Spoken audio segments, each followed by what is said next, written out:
ਨਹੀਂ 1090 ਆ ਕਿ ਸਵਾਗਤ ਹੈ ਜੀ ਤੁਹਾਡਾ 1099? ਆਨਲਾਈਨ ਗੁਰਮਤਿ ਕਲਾਸ ਵਿੱਚ।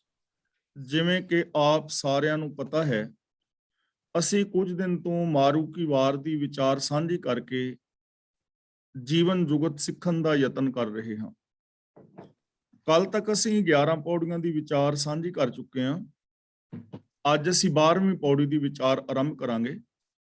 ਇਸ ਪੌੜੀ ਦੇ ਨਾਲ ਪਹਿਲਾ ਸ਼ਲੋਕ ਸਾਹਿਬ ਸ੍ਰੀ ਗੁਰੂ ਨਾਨਕ ਪਾਤਸ਼ਾਹ ਜੀ ਦਾ ਉਚਾਰਨ ਕੀਤਾ ਹੋਇਆ ਹੈ ਔਰ ਆਦ ਸ੍ਰੀ ਗੁਰੂ ਗ੍ਰੰਥ ਸਾਹਿਬ ਜੀ ਦੇ ਪਾਵਨ ਅੰਗ 1090 ਤੇ ਅੰਕਿਤ ਹੈ।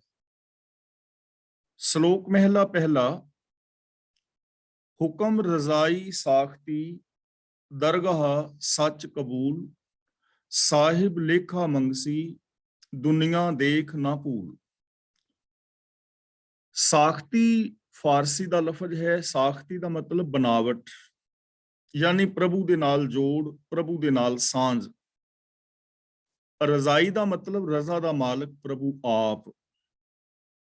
ਹੁਕਮ ਰਜ਼ਾਈ ਦਾ ਮਤਲਬ ਰਜ਼ਾ ਦੇ ਮਾਲਕ ਪ੍ਰਭੂ ਦੇ ਹੁਕਮ ਵਿੱਚ ਤੁਰਿਆ। ਸਾਖਤੀ ਦਾ ਮਤਲਬ ਪ੍ਰਭੂ ਦੇ ਨਾਲ ਬਣ ਆ ਜਾਂਦੀ ਹੈ। ਰੱਬੀ ਰਜ਼ਾ ਦੇ ਵਿੱਚ ਤੁਰਿਆ ਪ੍ਰਭੂ ਦੇ ਨਾਲ ਬਣ ਆਉਂਦੀ ਹੈ, ਪ੍ਰਭੂ ਦੇ ਨਾਲ ਪ੍ਰੀਤ ਬਣਦੀ ਹੈ। ਦਰਗਾਹ ਸੱਚ ਕਬੂਲ ਦਾ ਭਾਵ ਹੈ ਕਿ ਰੱਬੀ ਦਰਗਾਹ ਦੇ ਅੰਦਰ ਸੱਚ ਕਬੂਲ ਹੁੰਦਾ ਹੈ। ਸੱਚ ਕਬੂਲ ਹੁੰਦਾ ਹੈ। ਜੋ ਸੱਚਾ ਇਨਸਾਨ ਹੈ, ਜੋ ਮਨ ਬਚਨ ਕਰਮ ਕਰਕੇ ਸੱਚਾ ਹੈ, ਜਿਸ ਦੀ ਜਿਹੜੀ ਹੈ ਬਿਰਤੀ ਸੱਚੀ ਹੈ, ਭਾਵਨਾ ਸੱਚੀ ਹੈ, ਬਿਹੇਵੀਅਰ ਸੱਚਾ ਹੈ, ਉਹ ਜਿਹੜਾ ਸੱਚ ਹੈ ਉਹ ਪ੍ਰਭੂ ਦੇ ਦਰ ਤੇ ਪ੍ਰਵਾਨ ਹੁੰਦਾ ਹੈ।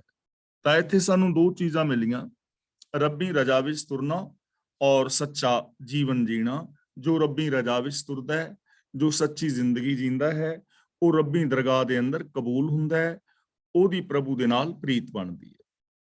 ਸਾਹਿਬ ਲੇਖਾ ਮੰਗਸੀ ਦੁਨੀਆ ਦੇਖ ਨਾ ਭੂਲ। ਦੁਨੀਆ ਨੂੰ ਵੇਖ ਕੇ ਭੁੱਲ ਨਾ, ਗਲਤੀ ਨਾ ਕਰ। ਯਾਨੀ ਦੁਨੀਆ ਦੇ ਪਦਾਰਥਾਂ ਨੂੰ ਵੇਖ ਕੇ, ਮੋਹ ਨੂੰ ਵੇਖ ਕੇ ਭੁੱਲਣ ਦਾ ਮਤਲਬ ਕਿ ਰੱਬੀ ਰਜ਼ਾ ਨੂੰ ਨਾ ਭੁੱਲ, ਰੱਬੀ ਰਜ਼ਾ ਤੋਂ ਬਾਹਰ ਨਾ ਜਾ। ਔਰ ਜੋ ਸੱਚ ਨੂੰ ਨਾ ਭੁਲਾ, ਸੱਚ ਦੇ ਨਾਲੋਂ ਆਪਣਾ ਸੰਬੰਧ ਨਾ ਤੋੜ, ਰੱਬੀ ਗੁਣਾਂ ਦੇ ਨਾਲੋਂ ਸੰਬੰਧ ਨਾ ਤੋੜ।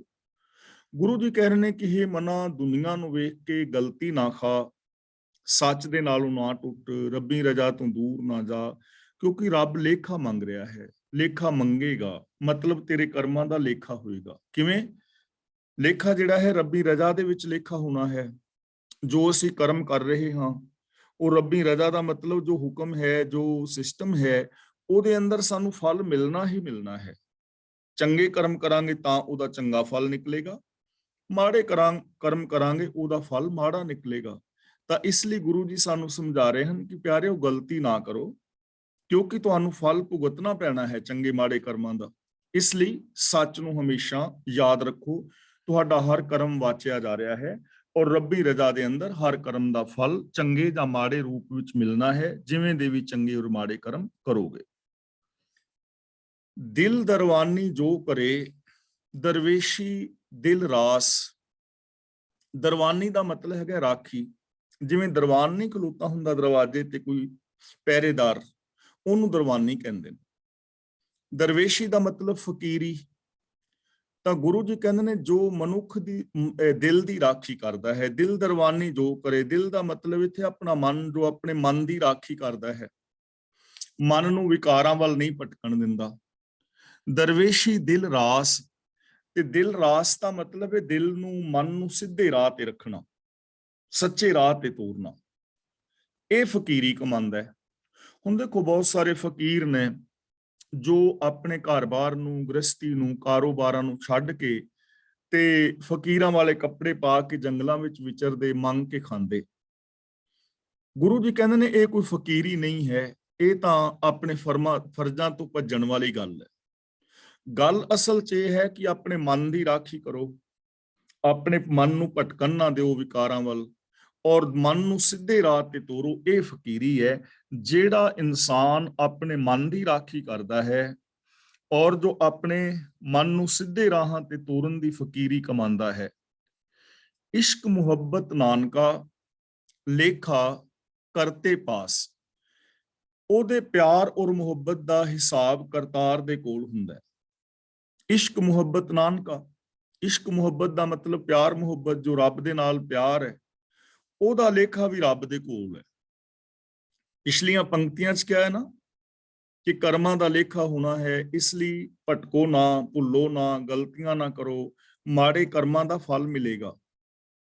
ਤੇ ਇੱਥੇ ਕਹਿ ਰਹੇ ਨੇ ਜਿਹੜਾ ਰੱਬ ਦੇ ਨਾਲ ਪਿਆਰ ਮੁਹੱਬਤ ਹੈ, ਉਹਦਾ ਲੇਖਾ ਵੀ ਰੱਬ ਦੇ ਕੋਲ ਹੈ।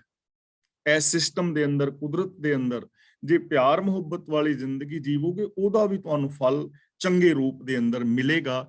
ਇਸ ਲਈ ਦੁਨੀਆ ਨੂੰ ਤਿਆਗਣਾ ਕੋਈ ਫਕੀਰੀ ਨਹੀਂ ਹੈ, ਸਗੋਂ ਸੰਸਾਰ ਵਿੱਚ ਰਹਿੰਦਿਆਂ ਆਪਣੇ ਮਨ ਨੂੰ ਵਿਕਾਰਾਂ ਤੋਂ ਬਚਾਉਣਾ, ਮਨ ਦੀ ਰਾਖੀ ਕਰਨੀ, ਮਨ ਨੂੰ ਸਿੱਧੇ ਰਾਹ ਤੇ ਤੋਰਨਾ, ਚੰਗੀ ਜ਼ਿੰਦਗੀ ਜੀਣ ਦੀ ਹੀ ਫਕੀਰੀ ਕਮਾਣੀ ਚਾਹੀਦੀ ਹੈ। ਮਹਿਲਾ ਪਹਿਲਾ, ਅਲੱਗੋ ਜੋਏ ਮਧੂਕੜੋ ਸਾਰੰਗ ਪਾਨ ਸਬਾਏ। ਇਹਨੂੰ ਅਲਗੋ ਨਹੀਂ ਪੜਨਾ, ਅਲੱਗੋ। ਅਲੱਗੋ ਦਾ ਮਤਲਬ ਜੋ ਨਿਰਲੇਪ ਹੈ, ਅਲੱਗ ਹੈ, ਜਿਹੜਾ ਖਚਤ ਨਹੀਂ ਹੁੰਦਾ ਵਿਕਾਰਾਂ ਵਿੱਚ। ਜਿਵੇਂ ਕਮਲ ਦਾ ਫੁੱਲ ਪਾਣੀ ਦੇ ਵਿੱਚ ਅਲੱਗ ਰਹਿੰਦਾ ਹੈ, ਮਤਲਬ ਅਲੇਪ ਰਹਿੰਦਾ ਹੈ, ਉਹ ਪਾਣੀ ਵਿੱਚ ਡੁੱਬਦਾ ਨਹੀਂ। ਜੋਏ ਦਾ ਮਤਲਬ ਵੇਖ, ਤੇ ਇੱਥੇ ਮਧੂਕੜੋ ਦਾ ਮਤਲਬ ਹੈ ਭੌਰਾ। ਸਾਰੰਗ ਪਾਨ ਸਬਾਏ, ਸਾਰੰਗ ਮਾਨ ਪਾਨ ਦਾ ਮਤਲਬ ਪ੍ਰਭੂ, ਤੇ ਸਬਾਏ ਦਾ ਮਤਲਬ ਸਭ ਥਾਵਾਂ ਤੇ। ਇਸ ਪੰਕਤੀ ਦੇ ਅਰਥ ਦੋ ਤਰ੍ਹਾਂ ਕੀਤੇ ਨੇ ਵਿਦਵਾਨ ਪੁਰਸ਼ਾਂ ਨੇ, ਜੋ ਸ਼੍ਰੋਮਣੀ ਕਮੇਟੀ ਵੱਲੋਂ ਪੋਥੀਆਂ ਛਾਪੀਆਂ ਗਈਆਂ ਨੇ। ਉਹਨਾਂ ਵਿਦਵਾਨਾਂ ਦਾ ਅਰਥ ਮੈਂ ਆਪ ਨੂੰ ਪੜ੍ਹ ਕੇ ਸੁਣਾ ਰਿਹਾ। ਮਧੂਕਰ ਭੌਰਾ, ਫਕੀਰ ਰੂਪ ਭੌਰਾ, ਯਾਨੀ ਭੌਰੇ ਵਾਂਗ ਫਕੀਰ ਥਾਂ ਥਾਂ ਤੇ ਫਿਰ ਕੇ ਸਾਰ ਗ੍ਰਹਿਣ ਕਰਨ ਵਾਲਾ ਹੈ। ਜੋ ਮਨੁੱਖ ਅੱਡ ਹੋ ਕੇ ਫਕੀਰ ਵਾਂਗ ਰਹਿੰਦਾ ਹੈ, ਉਹ ਸਭ ਵਿੱਚ ਸਾਰੰਗ ਪਾਨ ਹਰੀ ਨੂੰ ਵੇਖਦਾ ਹੈ। ਉਸ ਦਾ ਮਨ ਹੀਰਾ, ਨਾਮ ਹੀਰੇ ਨਾਲ ਵਿੰਨਿਆ ਗਿਆ ਹੈ, ਸੁਭਾਵਕ ਹੀ ਉਹਦੇ ਹਿਰਦੇ ਰੂਪ ਗਲੇ ਵਿੱਚ ਹਰੀ ਆਵਸਥਾ ਹੈ।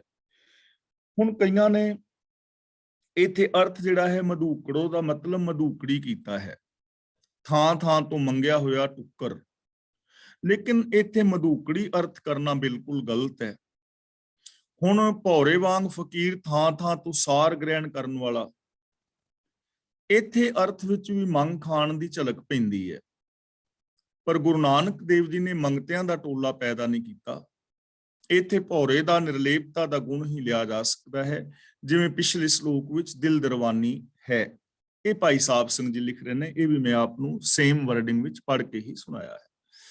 ਤਾਂ ਇੱਥੇ ਜੋ ਸਹੀ ਅਰਥ ਬਣੇਗਾ ਉਹ ਇਹੀ ਹੈ, ਅਲੱਗੋ ਦਾ ਮਤਲਬ ਨਿਰਲੇਪ, ਮਧੂਕੜੋ ਦਾ ਮਤਲਬ ਭੌਰਾ, ਸਾਰੰਗ ਪਾਨ ਦਾ ਮਤਲਬ ਪ੍ਰਭੂ, ਸਬਾਏ ਦਾ ਮਤਲਬ ਸਭ ਥਾਵਾਂ ਤੇ।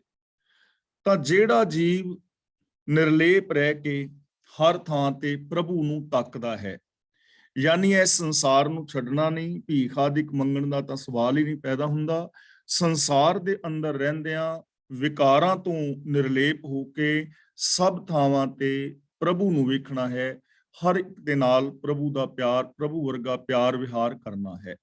ਉਹਨੂੰ ਕਹਿੰਦੇ ਨੇ ਨਿਰਲੇਪ ਭੌਰਾ। ਤਾਂ ਜਿਹੜਾ ਜੀਵ ਨਿਰਲੇਪ ਰਹਿ ਕੇ ਹਰ ਥਾਂ ਪ੍ਰਭੂ ਪਰਮਾਤਮਾ ਨੂੰ ਤੱਕਦਾ ਹੈ, ਹੀਰੇ ਹੀਰਾ ਬੇਧਿਆ ਨਾਨਕ ਕੰਠ ਸੁਭਾਏ। ਕੰਠ ਦਾ ਮਤਲਬ ਗਲ ਦੇ ਨਾਲ, ਗਲੇ ਵਿੱਚ। ਹੀਰਾ ਦਾ ਮਤਲਬ ਇੱਥੇ ਹੈ ਆਪਣਾ ਹੀਰਾ, ਕੀਮਤੀ ਮਨ। ਬੇਧਿਆ ਦਾ ਮਤਲਬ ਵਿੰਨਿਆ ਹੈ। ਸੁਭਾਏ ਦਾ ਮਤਲਬ ਸੋਹਣਾ ਪਿਆਰ।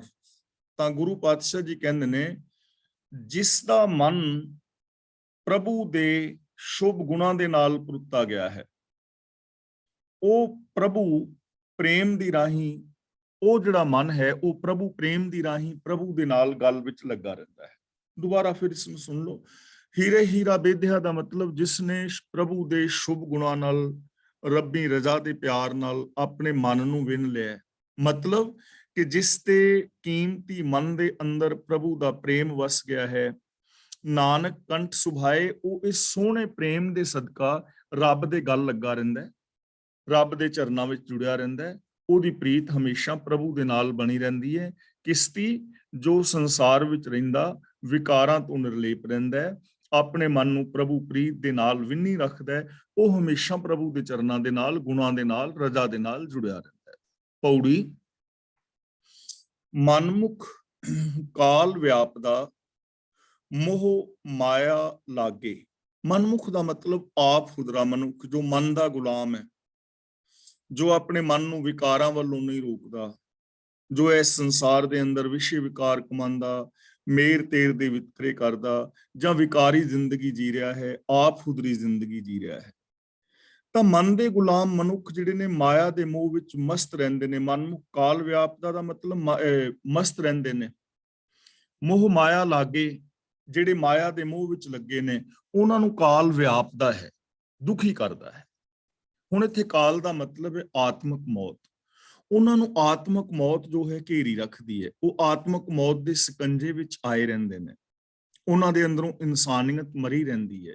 ਕਿੰਨਾਂ ਦੇ ਅੰਦਰੋਂ? ਮੋਹ ਮਾਇਆ ਲਾਗੇ, ਜੋ ਮਾਇਆ ਦੇ ਮੋਹ ਦੇ ਵਿੱਚ ਲੱਗੇ ਨੇ। ਜੋ ਆਪ ਖੁਦਰੇ ਲੋਕ ਮਾਇਆ ਦੇ ਮੋਹ ਵਿੱਚ ਲੱਗੇ ਨੇ, ਜਿਨ੍ਹਾਂ ਨੇ ਰੱਬੀ ਗੁਨਾਹ ਨੂੰ ਭੁਲਾਇਆ ਹੈ, ਉਹਨਾਂ ਆਪ ਖੁਦਰੇ ਲੋਕਾਂ ਨੂੰ ਮੌਤ ਦਾ ਭੈ ਵਿਆਪਦਾ ਹੈ। ਇੱਕ ਤਾਂ ਉਹ ਸਰੀਰਕ ਮੌਤ ਤੋਂ ਵੀ ਡਰਦੇ ਰਹਿੰਦੇ ਨੇ, ਹਮੇਸ਼ਾ ਉਹਨਾਂ ਨੂੰ ਮੌਤ ਦਾ ਭੈ ਬਣਿਆ ਰਹਿੰਦਾ ਹੈ। ਤੇ ਦੂਜੇ ਨੰਬਰ ਤੇ ਉਹਨਾਂ ਨੂੰ ਆਤਮਕ ਮੌਤ ਦਾ ਵੀ ਖਤਰਾ ਹਮੇਸ਼ਾ ਘੇਰੀ ਰੱਖਦਾ ਹੈ। ਖਿਨ ਮਹਿ ਮਾਰ ਪਛਾੜ ਸੀ ਭਾਏ ਦੂਜੈ ਠਾਗੇ। ਖਿਨਮੈ ਦਾ ਮਤਲਬ ਇੱਕ ਪਲ ਵਿੱਚ, ਮਾਰ ਦਾ ਮਤਲਬ ਮਾਰ ਕੇ, ਪਛਾੜ ਦਾ ਮਤਲਬ ਪਛਾੜ ਦੇਵੇਗਾ, ਪਟਕਾ ਕੇ ਮਾਰੇਗਾ। ਦੂਜੇ ਦਾ ਮਤਲਬ ਦੁਐਤ ਭਾਵ ਵਿੱਚ, ਠਾਗੇ ਦਾ ਮਤਲਬ ਜਿਹੜੇ ਠੱਗੇ ਗਏ ਨੇ, ਲੁੱਟੇ ਗਏ ਨੇ। ਜੋ ਮਨੁੱਖ ਮਾਇਆ ਦੇ ਮੋਹ ਵਿੱਚ ਲੁੱਟੇ ਜਾ ਰਹੇ ਨੇ, ਆਤਮਕ ਮੌਤ ਉਹਨਾਂ ਨੂੰ ਇੱਕ ਪਲ ਵਿੱਚ ਹੀ ਮਾਰ ਕੇ, ਪਛਾੜ ਕੇ ਮਾਰ ਦੇਵੇ।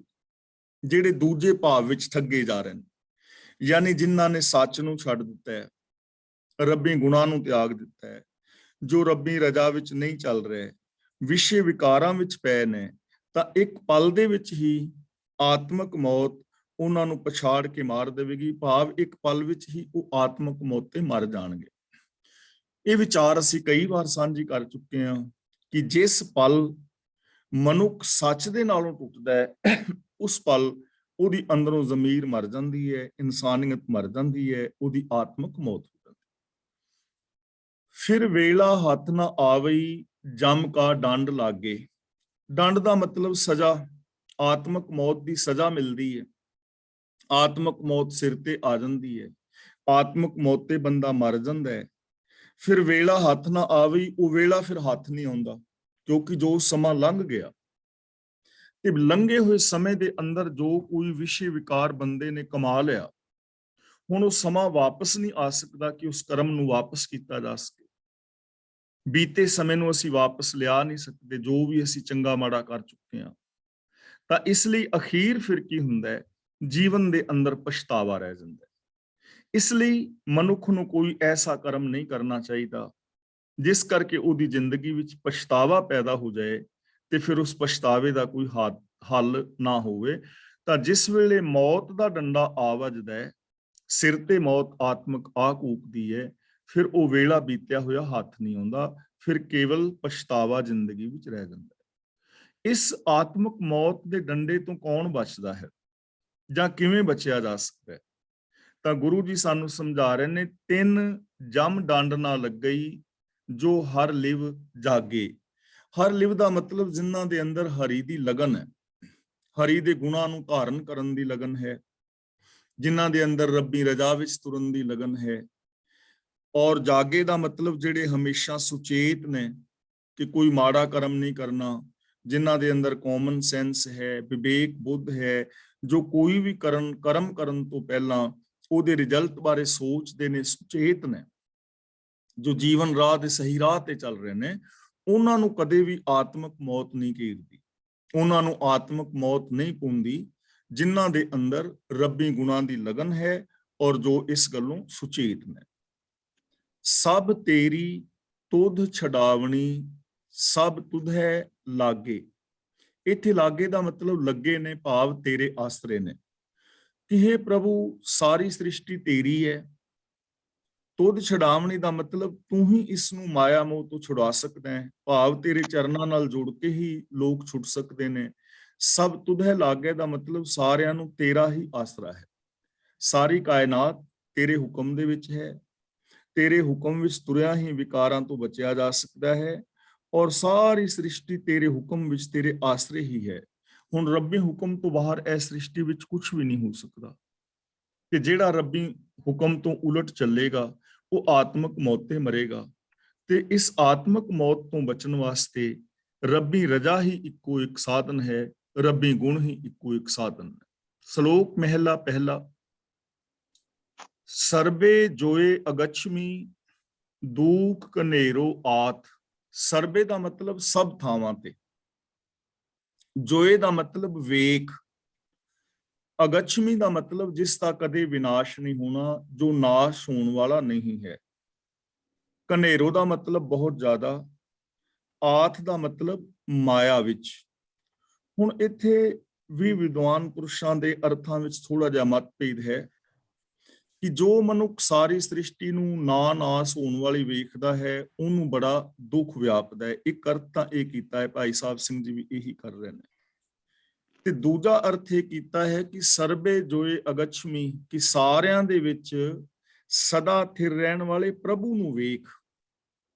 ਸਾਰਿਆਂ ਦੇ ਵਿੱਚ ਸਦਾ ਥਿਰ ਰਹਿਣ ਵਾਲੇ ਪ੍ਰਭੂ ਨੂੰ ਵੇਖ। ਕਿਉਂ? ਦੁੱਖ ਕਨੇਰੋ ਆਥ। ਆਥ ਦਾ ਮਤਲਬ ਮਾਇਆ, ਕਿਉਂਕਿ ਮਾਇਆ ਦੇ ਵਿੱਚ ਬਹੁਤ ਵੱਡਾ ਦੁੱਖ ਹੈ। ਜੇ ਤੂੰ ਆਪਣੀ ਮਾਇਆ ਵਾਲੀ ਬਿਰਤੀ ਬਣਾਏਗਾ, ਮਾਇਆ ਨੂੰ ਦੇਖੇਗਾ, ਤਾਂ ਫਿਰ ਤੇਰੀ ਜ਼ਿੰਦਗੀ ਵਿੱਚ ਦੁੱਖ ਪੈਦਾ ਹੋਏਗਾ, ਦਵੈਤ ਜੇ ਪੈਦਾ ਕਰ ਲਏਗਾ। ਔਰ ਹਕੀਕਤ ਵੀ ਇਹੀ ਹੈ, ਜੇ ਹਰ ਬੰਦਾ ਹਰ ਇੱਕ ਦੇ ਵਿੱਚ ਰੱਬ ਨੂੰ ਵੇਖੇ, ਹਰ ਇਨਸਾਨ ਹਰ ਇੱਕ ਦੇ ਨਾਲ ਰੱਬ ਵਰਗਾ ਪਿਆਰ ਵਿਹਾਰ ਕਰੇ, ਰੱਬੀ ਗੁਣਾਂ ਦਾ ਧਾਰਨੀ ਹੋਵੇ, ਰੱਬੀ ਰਜਾ ਵਿੱਚ ਤੁਰੇ, ਤਾਂ ਇਹ ਜੀਵਨ ਬੜਾ ਸੁਹਾਵਣਾ ਹੋ ਸਕਦਾ ਹੈ। ਪਰ ਜਦੋਂ ਇਨਸਾਨਾਂ ਦੇ ਅੰਦਰ ਮੇਰ ਤੇਰ ਦੇ ਵਿਤਕਰੇ ਨੇ, ਆਪਣੇ ਪਰਾਏ ਦੇ ਭੇਦਭਾਵ ਨੇ, ਵਿਸ਼ੇ ਵਿਕਾਰਾਂ ਵਿੱਚ ਇਨਸਾਨ ਨੇ, ਤਾਂ ਫਿਰ ਜ਼ਿੰਦਗੀ ਦੇ ਅੰਦਰ ਬਹੁਤ ਵੱਡਾ ਦੁੱਖ ਪੈਦਾ ਹੁੰਦਾ ਹੈ। ਸਾਡੀ ਜ਼ਿੰਦਗੀ ਦਾ ਦੁਖਾਂਤ ਵੀ ਇਹੀ ਹੈ, ਅਸੀਂ ਸਾਰਿਆਂ ਦੇ ਨਾਲ ਰੱਬੀ ਗੁਣਾਂ ਵਾਲਾ ਪਿਆਰ ਵਿਹਾਰ ਨਹੀਂ ਕੀਤਾ, ਔਰ ਸਾਡੇ ਜੀਵਨ ਦੇ ਅੰਦਰ ਮੇਰ ਤੇਰ ਆਦਿਕ ਦੇ ਵਿਸ਼ੇ ਵਿਕਾਰਾਂ ਦੇ ਕਸ਼ਟ ਨੇ, ਦੁੱਖ ਨੇ, ਇਸੇ ਕਰਕੇ ਸਾਡੇ ਜੀਵਨ ਵਿੱਚ ਦੁੱਖ ਹੈ। ਤਾਂ ਇਸ ਦੀ ਮੀਨਿੰਗ ਇਹ ਹੋਏਗਾ ਕਿ ਹੇ ਮੇਰੇ ਮਨ ਜਾਂ ਹੇ ਭਾਈ, ਹਰ ਇੱਕ ਦੇ ਅੰਦਰ ਨਾਸ਼ ਤੋਂ ਰਹਿਤ ਪ੍ਰਭੂ ਨੂੰ ਵੇਖ, ਪ੍ਰਭੂ ਨੂੰ ਅਨੁਭਵ ਕਰ, ਕਿਉਂਕਿ ਮਾਇਆ ਦੇ ਵਿੱਚ ਬਹੁਤ ਦੁੱਖ ਹੈ। ਜੇ ਤੂੰ ਮਾਇਆ ਵਾਲੀ ਜਿਹੜੀ ਸੋਚ ਹੈ ਨਾ, ਜੋ ਰੱਬ ਨੂੰ ਭੁਲਾ ਦਿੰਦੀ ਹੈ, ਜੋ ਮੇਰ ਤੇਰ ਦੇ ਵਿਤਕਰੇ ਪੈਦਾ ਕਰਦੀ ਹੈ, ਉਸ ਸੋਚ ਦੇ ਅੰਦਰ ਦੁੱਖ ਹੈ। ਕਾਲਰ ਲਾਦਸ ਸਰ ਲਾਂਘਣੋ ਲਾਭ ਨਾ ਪੂੰਜੀ ਸਾਥ। ਕਾਲਰ ਦਾ ਮਤਲਬ ਕਲਰ, ਇੱਥੋਂ ਦੇ ਬੱਚੇ ਤਾਂ ਨਹੀਂ ਸਮਝ ਪਾਣਗੇ, ਤੇ ਕਲਰ ਨੂੰ ਇੰਗਲਿਸ਼ ਵਿੱਚ ਕੀ ਕਹਿੰਦੇ ਨੇ ਇਸ ਬਾਰੇ ਮੈਨੂੰ ਪਤਾ ਨਹੀਂ ਹੈ।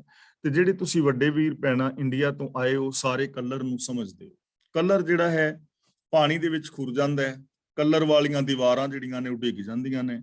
ਤਾਂ ਹੁਣ ਗੁਰੂ ਜੀ ਕਹਿੰਦੇ ਨੇ ਕਾਲਰ ਲਾਦਸ, ਜੇ ਕਿਸੇ ਨੇ ਕਲਰ ਲੱਦਿਆ ਹੋਵੇ, ਪਹਿਲੀ ਗੱਲ ਤਾਂ ਹੁਣ ਕਲਰ ਦੀ ਕੋਈ ਕੀਮਤ ਹੀ ਨਹੀਂ ਹੈ, ਕਲਰ ਨੇ ਕੰਮ ਨਹੀਂ ਆਉਣਾ ਕਿਸੇ। ਤੇ ਦੂਜਾ ਹੈ ਕਿ ਕਲਰ ਲੱਦਿਆ ਹੋਵੇ, ਸਿਰ ਤੇ ਕਲਰ ਦੀ ਪੰਡ ਚੁੱਕੀ ਹੋਵੇ, ਤੇ ਲੰਘਣਾ ਹੋਵੇ ਸਮੁੰਦਰ ਦੇ ਵਿੱਚੋਂ, ਤਾਂ ਔਖਾ ਹੋ ਜਾਏਗਾ ਨਾ। ਸਮੁੰਦਰ ਤੋਂ ਲੰਘਣਾ ਤੇ ਵੈਸੇ ਹੀ ਔਖਾ ਹੈ। ਤੇ ਦੂਜੇ ਨੰਬਰ ਤੇ ਪੰਡ ਵੀ ਸਿਰ ਤੇ ਕਲਰ ਦੀ ਚੁੱਕ ਕੇ ਲੰਘਣੀ ਚਾਹਵੇ, ਤਾਂ ਉਹਨੂੰ ਕੋਈ ਲਾਭ ਨਹੀਂ ਹੈ। ਲਾਭ ਨਾ ਤਾਂ ਉਹਨੂੰ ਲਾਭ ਹੈ, ਨਾ ਪੂੰਜੀ ਸਾਥ, ਤੇ ਨਾ ਹੀ ਉਹਦੀ ਪੂੰਜੀ ਨਾਲ ਜਾਣੀ। ਹੁਣ ਕਲਰ ਨੇ ਸਮੁੰਦਰ ਚੋਂ ਪਾਰ ਥੋੜਾ ਲੰਘਣਾ ਨਾ, ਖੁਰ ਜਾਣਾ। ਤਾਂ ਗੁਰੂ ਪਾਤਸ਼ਾਹ ਜੀ ਕਹਿੰਦੇ ਨੇ, ਜਿਹੜਾ ਇਨਸਾਨ ਰੱਬੀ ਗੁਣਾਂ ਨੂੰ ਛੱਡ ਕੇ ਵਿਕਾਰਾਂ ਵਾਲੀ ਜ਼ਿੰਦਗੀ ਜੀ ਰਿਹਾ ਹੈ, ਉਹ ਕਲਰ ਲੱਦ ਰਿਹਾ ਹੈ। ਉਹਨੇ ਵਿਕਾਰਾਂ ਵਾਲਾ ਸਮੁੰਦਰ ਪਾਰ ਲੰਘਣਾ ਹੈ, ਉਹਦੇ ਪੱਲੇ ਕੁਝ ਵੀ ਨਹੀਂ ਪੈਣਾ, ਨਾ ਉਹਨੂੰ ਕੋਈ ਲਾਭ ਹੋਣਾ ਜ਼ਿੰਦਗੀ ਦਾ, ਨਾ ਕੁਝ ਪੱਲੇ ਪੈਣਾ।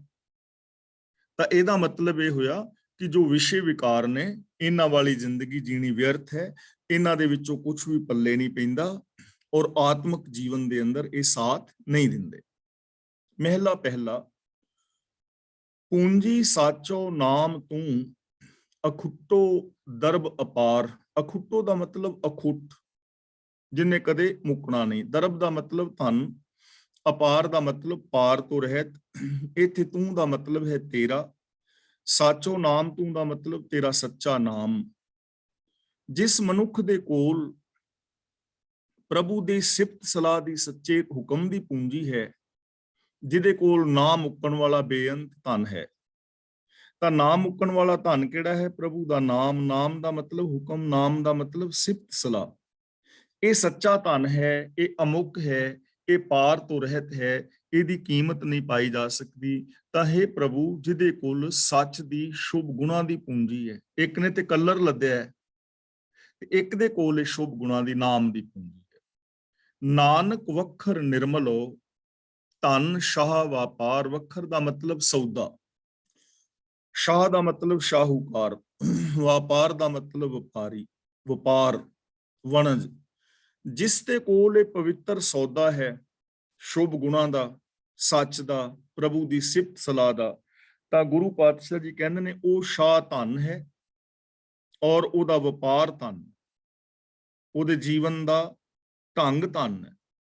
ਉਹ ਜੀਵ ਵਣਜਾਰਾ ਧਨਤਾ ਯੋਗ ਹੈ, ਜਿਹਦੇ ਕੋਲ ਸ਼ੁਭ ਗੁਣਾਂ ਦੀ ਪੂੰਜੀ ਹੈ, ਉਹਦਾ ਜੀਵਨ ਪਵਿੱਤਰ ਹੈ, ਉਹ ਅਸਲ ਦੇ ਅੰਦਰ ਸੱਚਾ ਸ਼ਾਹ ਹੈ ਔਰ ਉਹਦਾ ਵਣਜ, ਵਣਜ ਦਾ ਮਤਲਬ ਜੀਵਨ ਉਹਦਾ ਧਨਤਾ ਯੋਗ ਹੈ।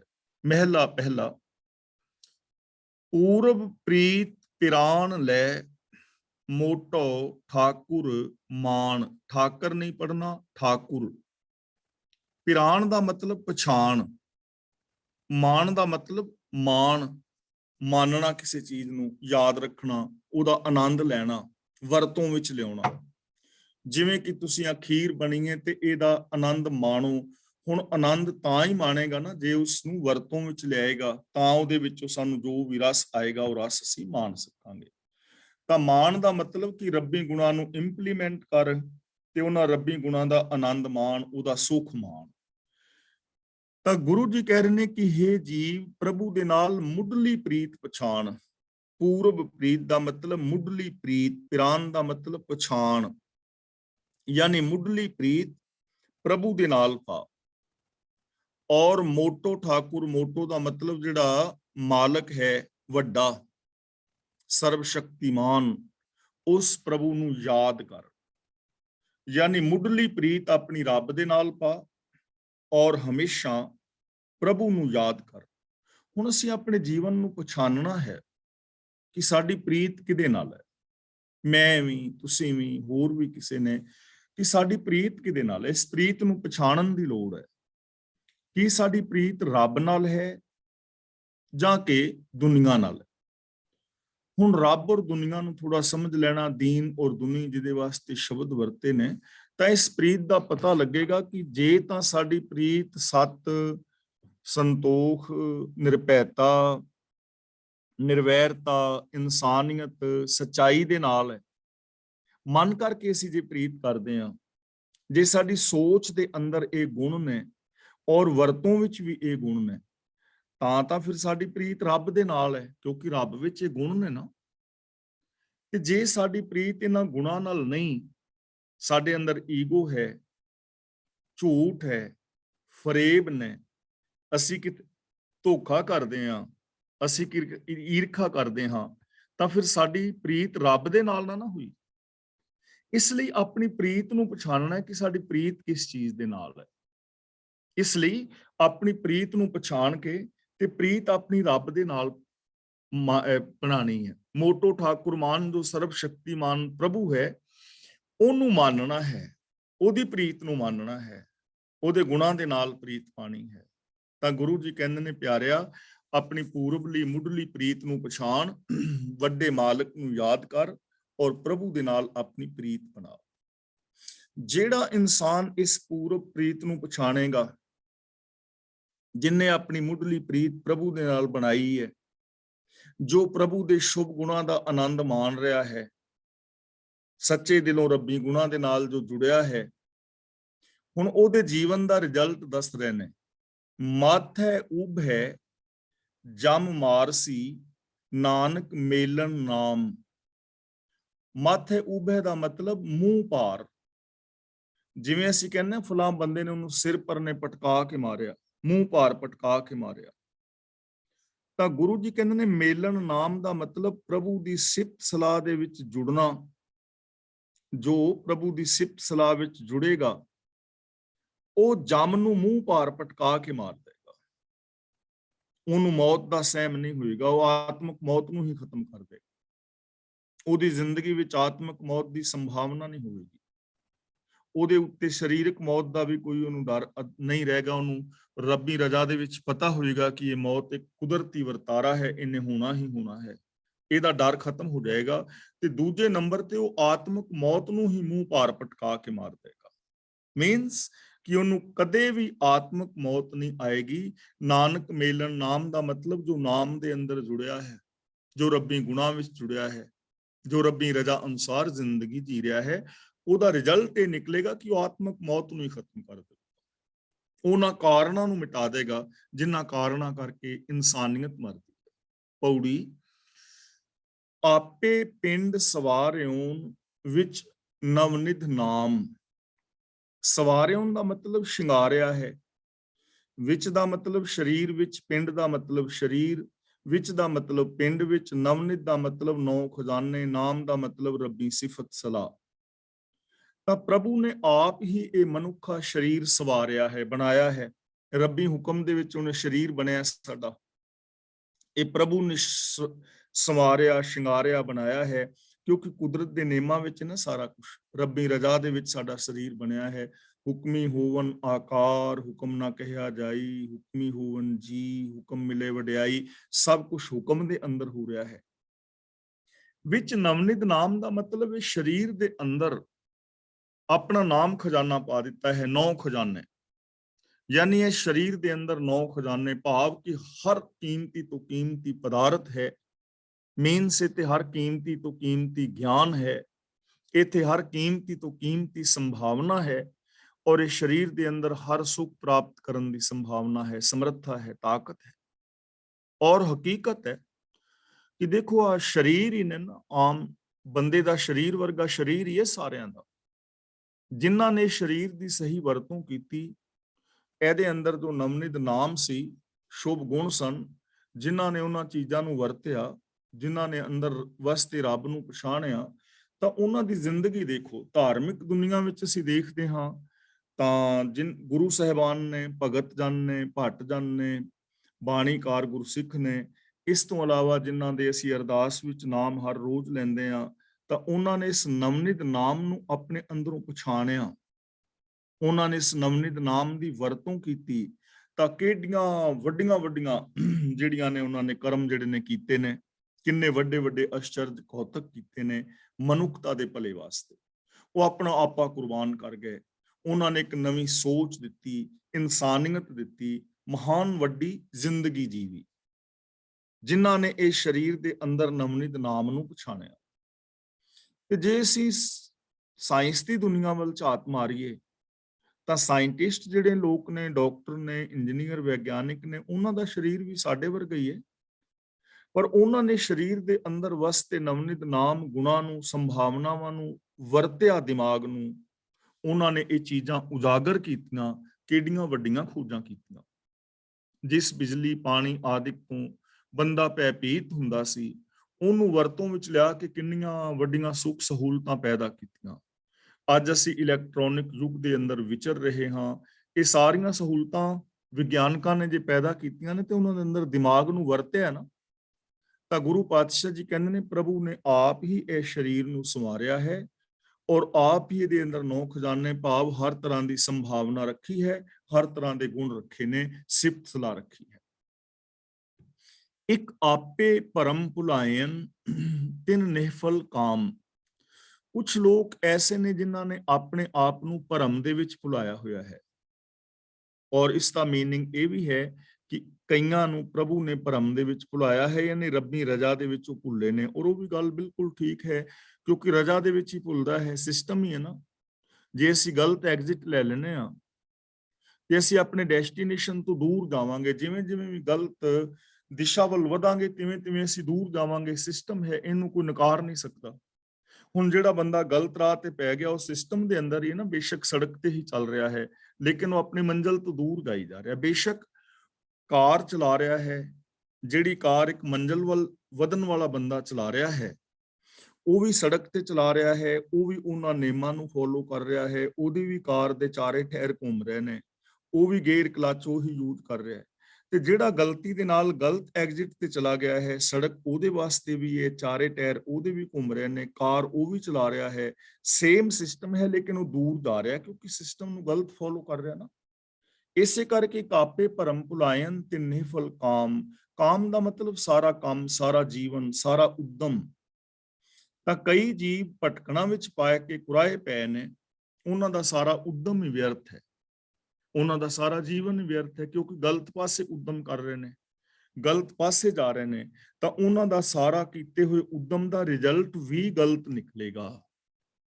ਜਿਵੇਂ ਇਸ ਸੰਸਾਰ ਵਿੱਚ ਆਮ ਲੋਕ ਜ਼ਿੰਦਗੀ ਜੀ ਰਹੇ ਨੇ, ਉਦਮ ਤਾਂ ਹਰ ਬੰਦਾ ਕਰ ਰਿਹਾ ਹੈ, ਉਦਮ ਕਰ ਰਿਹਾ ਹੈ ਖੁਸ਼ੀ ਵਾਸਤੇ, ਲੇਕਿਨ ਉਦਮ ਦਾ ਕਰਨ ਦਾ ਢੰਗ ਗਲਤ ਹੈ। ਈਰਖਾ, ਦਵੇਸ਼, ਵੈਰ, ਵਿਰੋਧ, ਇਸ ਉਦਮ ਦੇ ਨਾਲ ਤਾਂ ਖੁਸ਼ੀ ਕਦੇ ਪੈਦਾ ਹੋਣੀ ਨਹੀਂ। ਇੱਕ ਉਹ ਨੇ ਜੋ ਜ਼ਿੰਦਗੀ ਵਿੱਚ ਉਦਮ ਕਰ ਰਹੇ ਨੇ, ਕੰਮ ਕਰ ਰਹੇ ਨੇ, ਪਰ ਉਹਨਾਂ ਦੇ ਅੰਦਰ ਸ਼ੁਭ ਗੁਣ ਨੇ, ਉਹ ਸਿਸਟਮ ਵਿੱਚ ਨੇ, ਉਹਨਾਂ ਦੀ ਜ਼ਿੰਦਗੀ ਵਿੱਚ ਖੁਸ਼ੀ ਪੈਦਾ ਹੋਈ। ਇਸ ਲਈ ਗੁਰੂ ਜੀ ਕਹਿੰਦੇ ਨੇ ਕਈਆਂ ਨੂੰ ਪ੍ਰਭੂ ਨੇ ਆਪ ਹੀ ਭਟਕਣਾ ਵਿੱਚ ਪਾ ਕੇ ਕੁਰਾਏ ਪਾ ਦਿੱਤਾ ਹੈ, ਭਾਵ ਰੱਬੀ ਰਜ਼ਾ ਦੇ ਅੰਦਰ ਉਹ ਭੁੱਲੇ ਹੋਏ ਨੇ, ਉਹਨਾਂ ਦਾ ਸਾਰਾ ਉਦਮ ਨਿਸ਼ਫਲ ਹੈ। ਇਕਨੀ ਗੁਰਮੁਖ ਬੁਝਿਆ ਹਰ ਆਤਮ ਰਾਮ। ਆਤਮ ਰਾਮ ਦਾ ਮਤਲਬ ਪ੍ਰਭੂ, ਸਰਬ ਵਿਆਪਕ ਰੱਬ। ਇਕਨੀ ਦਾ ਮਤਲਬ ਕਈਆਂ ਨੇ, ਗੁਰਮੁਖ ਦਾ ਮਤਲਬ ਗੁਰੂ ਦੀ ਸ਼ਰਨ ਵਿੱਚ ਆ ਕੇ, ਗੁਰੂ ਦੇ ਸਨਮੁਖ ਹੋ ਕੇ। ਕਈ ਜੀਵਾਂ ਨੇ ਗੁਰੂ ਦੇ ਸਨਮੁਖ ਹੋ ਕੇ ਸਰਬ ਵਿਆਪਕ ਪ੍ਰਭੂ ਨੂੰ ਬੁੱਝ ਲਿਆ ਹੈ, ਜਾਣ ਲਿਆ ਹੈ, ਸਮਝ ਲਿਆ ਹੈ ਕਿ ਪ੍ਰਭੂ ਸਰਬ ਵਿਆਪਕ ਹੈ, ਸਾਰੇ ਥਾਵਾਂ ਤੇ ਵਸ ਰਿਹਾ ਹੈ। ਦਿਸਦਾ ਸਾਰਾ ਸੰਸਾਰ ਹੀ ਰੱਬ ਦਾ ਰੂਪ ਹੈ। ਹਰ ਇਨਸਾਨ ਰੱਬ ਤੋਂ ਵੱਖਰਾ ਨਹੀਂ ਹੈ, ਮਨ ਤੋਂ ਜੋਤ ਸਰੂਪ ਹੈ। ਕਈਆਂ ਨੇ ਗੁਰੂ ਦੇ ਚਰਨਾਂ ਦੀ ਸ਼ਰਨ ਵਿੱਚ ਪੈ ਕੇ, ਗੁਰੂ ਤੋਂ ਗਿਆਨ ਦੀ ਦਾਤ ਲੈ ਕੇ, ਸੂਝ ਸਮਝ ਲੈ ਕੇ ਇਹ ਚੀਜ਼ ਨੂੰ ਬੁੱਝ ਲਿਆ। ਤੇ ਜਿਹੜੇ ਗੁਰੂ ਦੇ ਚਰਨਾਂ ਦੀ ਸ਼ਰਨ ਵਿੱਚ ਨਹੀਂ ਆਏ, ਜਿਨ੍ਹਾਂ ਨੇ ਸੂਝ ਸਮਝ ਨਹੀਂ ਲਈ, ਉਹ ਭਰਮ ਦੇ ਅੰਦਰ ਭੁੱਲੇ ਪਏ ਨੇ, ਉਹਨਾਂ ਦਾ ਜੀਵਨ, ਉਹਨਾਂ ਦਾ ਉਦਮ ਵਿਅਰਥ ਹੈ। ਜੋ ਗੁਰੂ ਦੇ ਦੱਸੇ ਰਾਹਾਂ ਤੇ ਚੱਲ ਰਹੇ ਨੇ, ਉਹਨਾਂ ਦਾ ਉਦਮ ਸਫਲਾ ਹੈ। ਇਕਨੀ ਸੁਣ ਕੇ ਮੰਨਿਆ ਹਰ ਊਤਮ ਕਾਮ।